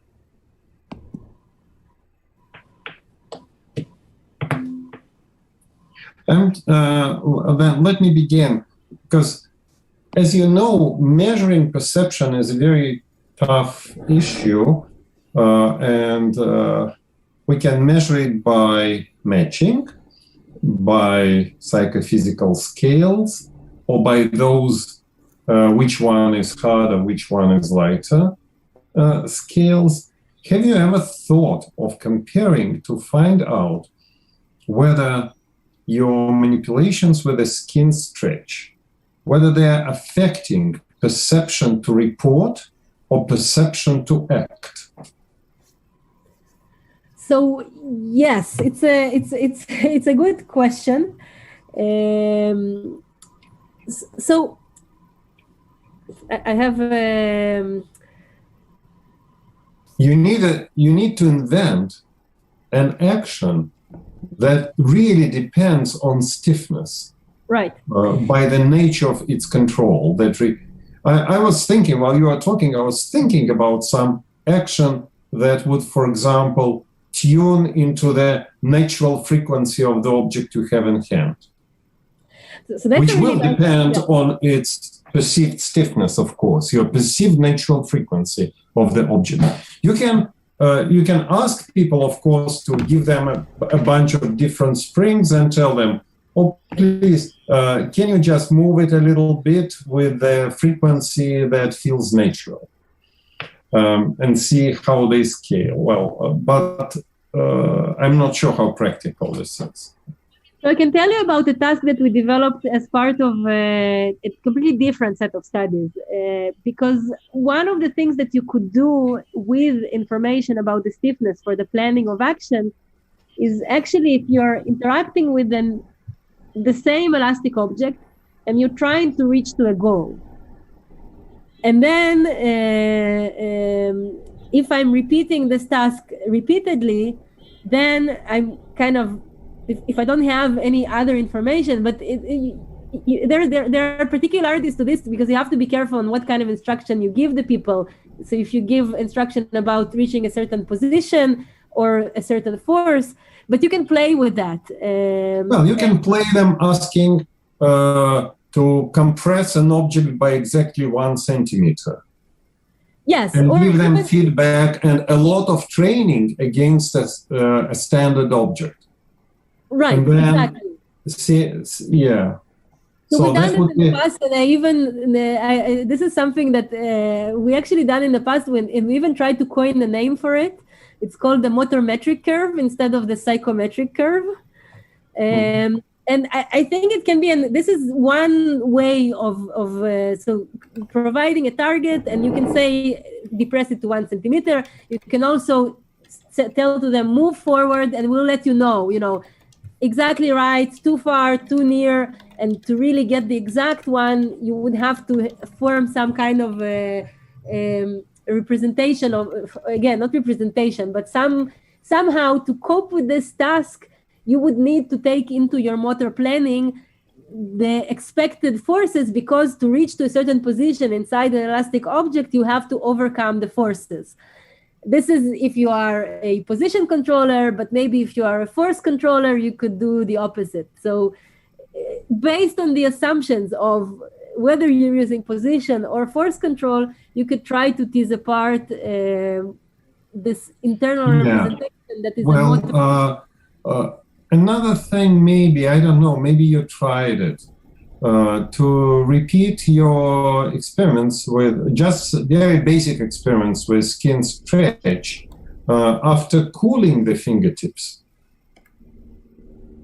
That's not very hard to do. And just put the fingertips into the ice bowl for a standard period of time, and then very quickly run the tests.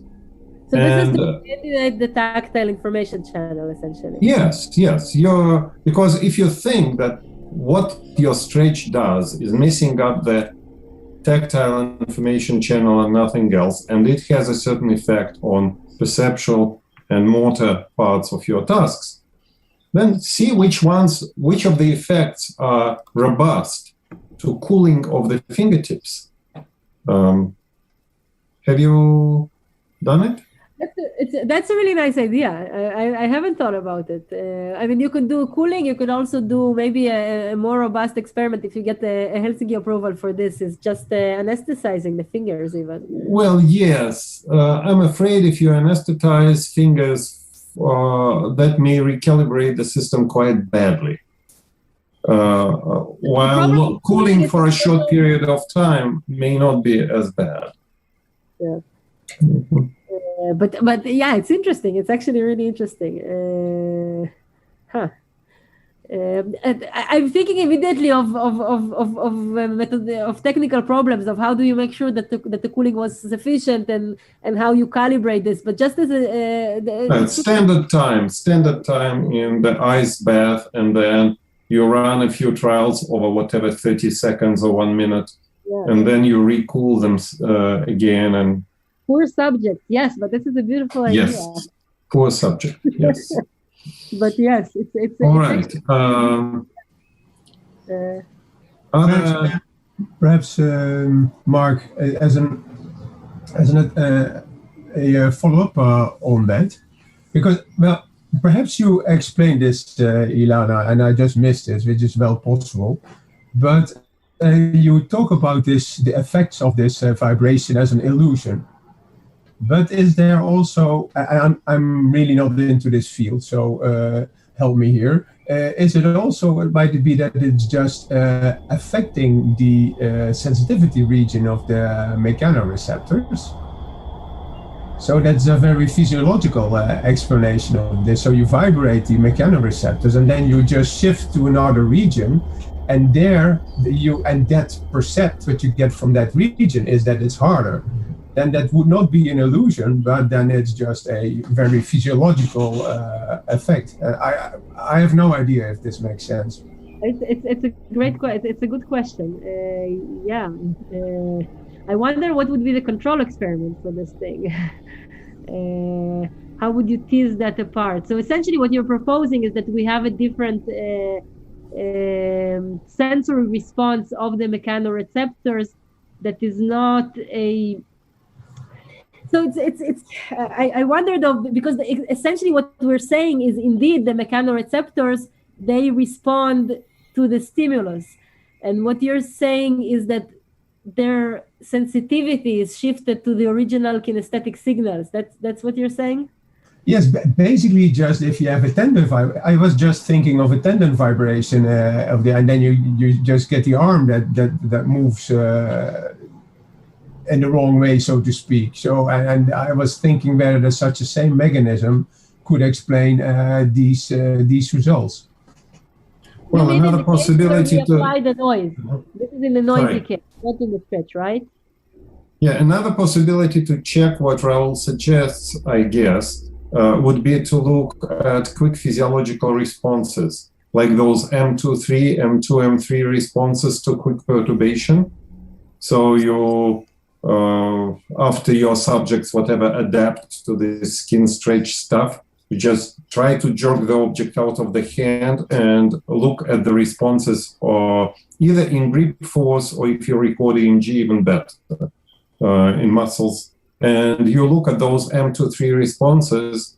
If your tactile receptors really recalibrated themselves into a different range, these may be suppressed quite substantially, which would be, by the way, a very interesting result by itself, if that's true, but I'm not sure. Yeah, but the question is if they're recalibrated just... physiologically recalibrated. Just because they're activated, or just... So you're saying that the fact that they're activating is also changing their range? This is the...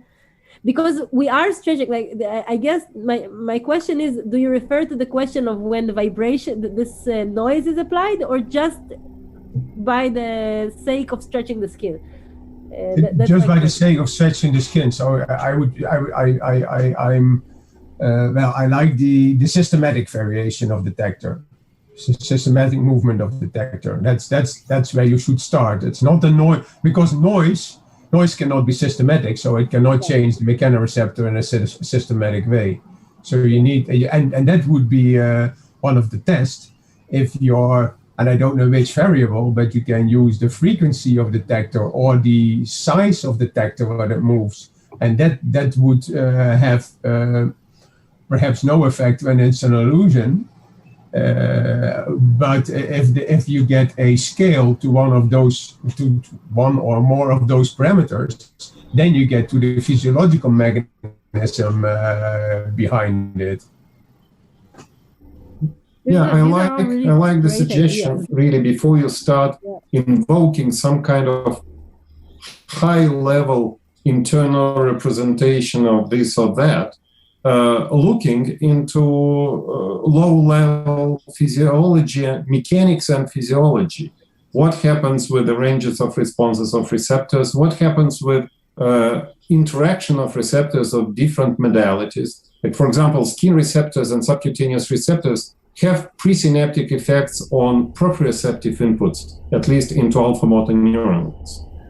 Well, that's measurable. so how much of all this stuff happens at a completely not even subconscious, but I don't know, spinal level? That was exactly the motivation. Yes, but that's but if we go back to the basic of the stimulus is indeed of stretching. So it in this sense, locally for these particular mechanoreceptors that are in contact with the tactor, they are indeed being stretched. There's not some kind of like a magical.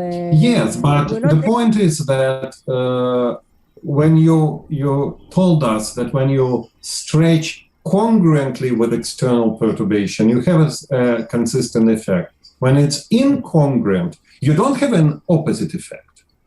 You have noise type of an effect.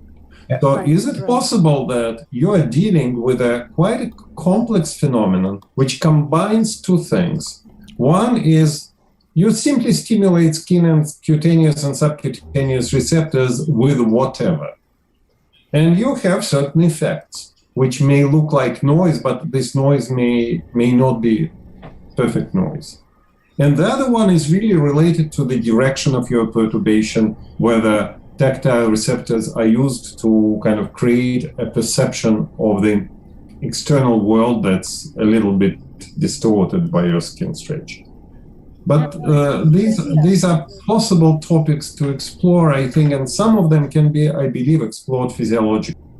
And then I think it could also be linked to what Stanislav was mentioning about these beliefs, right? Because if this mixed response is related partially to the noise and partially to these cognitive beliefs. Well, then we are going to very high, yes, Stanislav mentioned very high level topics like dual tasking and attention and things. Well, excuse me, if I can add something.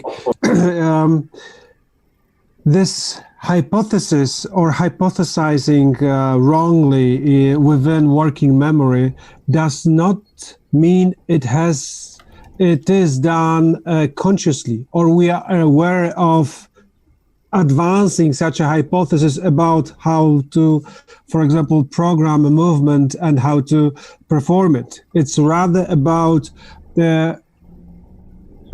I don't know.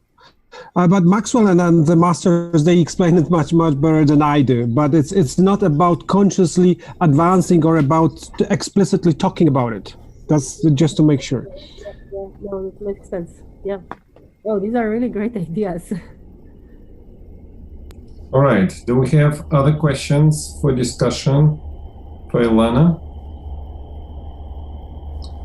Well, if not, then we're going to thank Ilana one more time. And please don't forget that on Wednesday, we're going to listen to Gregor Schorner. So get ready and join us noon. Yes. Same time. Mark, I would like to... Okay, of course. So before we... okay. I just... wanted to say we can embark on very complicated experiments related to perception, but let's start from kinesthesia, and I think we need to have some kind of theoretical framework to consider simple things like perception of position, force. Okay, and I think if you take, I'm sorry to say, equilibrium point hypothesis, you take say some standard picture when you take lambda to select certain force line characteristics, and you have load and you have equilibrium point, and the question is how the system can determine equilibrium position and force at this diagram. Yeah, and the first thing you have is that you need to know from where to count these things. Okay, lambda or R command you should see, and I hope actually Mark we can address this question in his talk. Okay, so start from this, and I have a review paper about perception called Sensing Without Differentioscopy, published in 2016. And so the questions addressed were how we perceive precision, how we perceive force, how we perceive why we have quantum leap phenomena in amputee, pain, phantom pain. So that's it's my recommendation. Just start from this and to design experiments based on simple questions. I'm sorry to be critical, but it's my what can I do? Okay. No, I wouldn't want it any other way. So I appreciate this comment, and I actually read your 2016 paper, but I will think about these experiments again in the light of what you write there with great pleasure. So I will revisit it. Yeah. Yes, you know, I started to give recommendations to give some historical account how the system sharing tone, thought, and so on. It's the same question. Theoretical framework comes from history. Okay, and so that's my commentary. Otherwise, you presented, Ilana, very nice data, but for me, it need to be put in context of some specific framework to understand what you did. Okay, that's my problem. I'm definitely taking this feedback into account. So there were really beautiful ideas in terms of proposals of proposed experiments that I'd be super happy to think about. And it sounds like there is a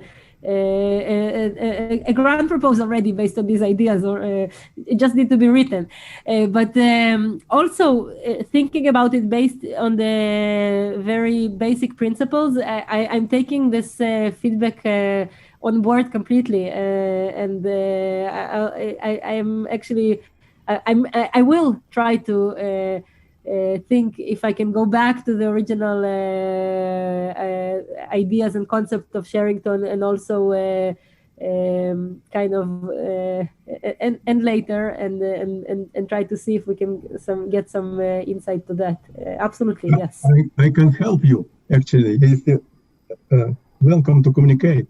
And so obviously we will find some design of experiment which is which help us to understand. Okay. Yeah, absolutely. All right. So on this positive note, we should thank one more time Ilana. Thank you very much. Thank you very much. And I hope to see you all in 2 days, same time, when we're going to listen to Gregor Schona.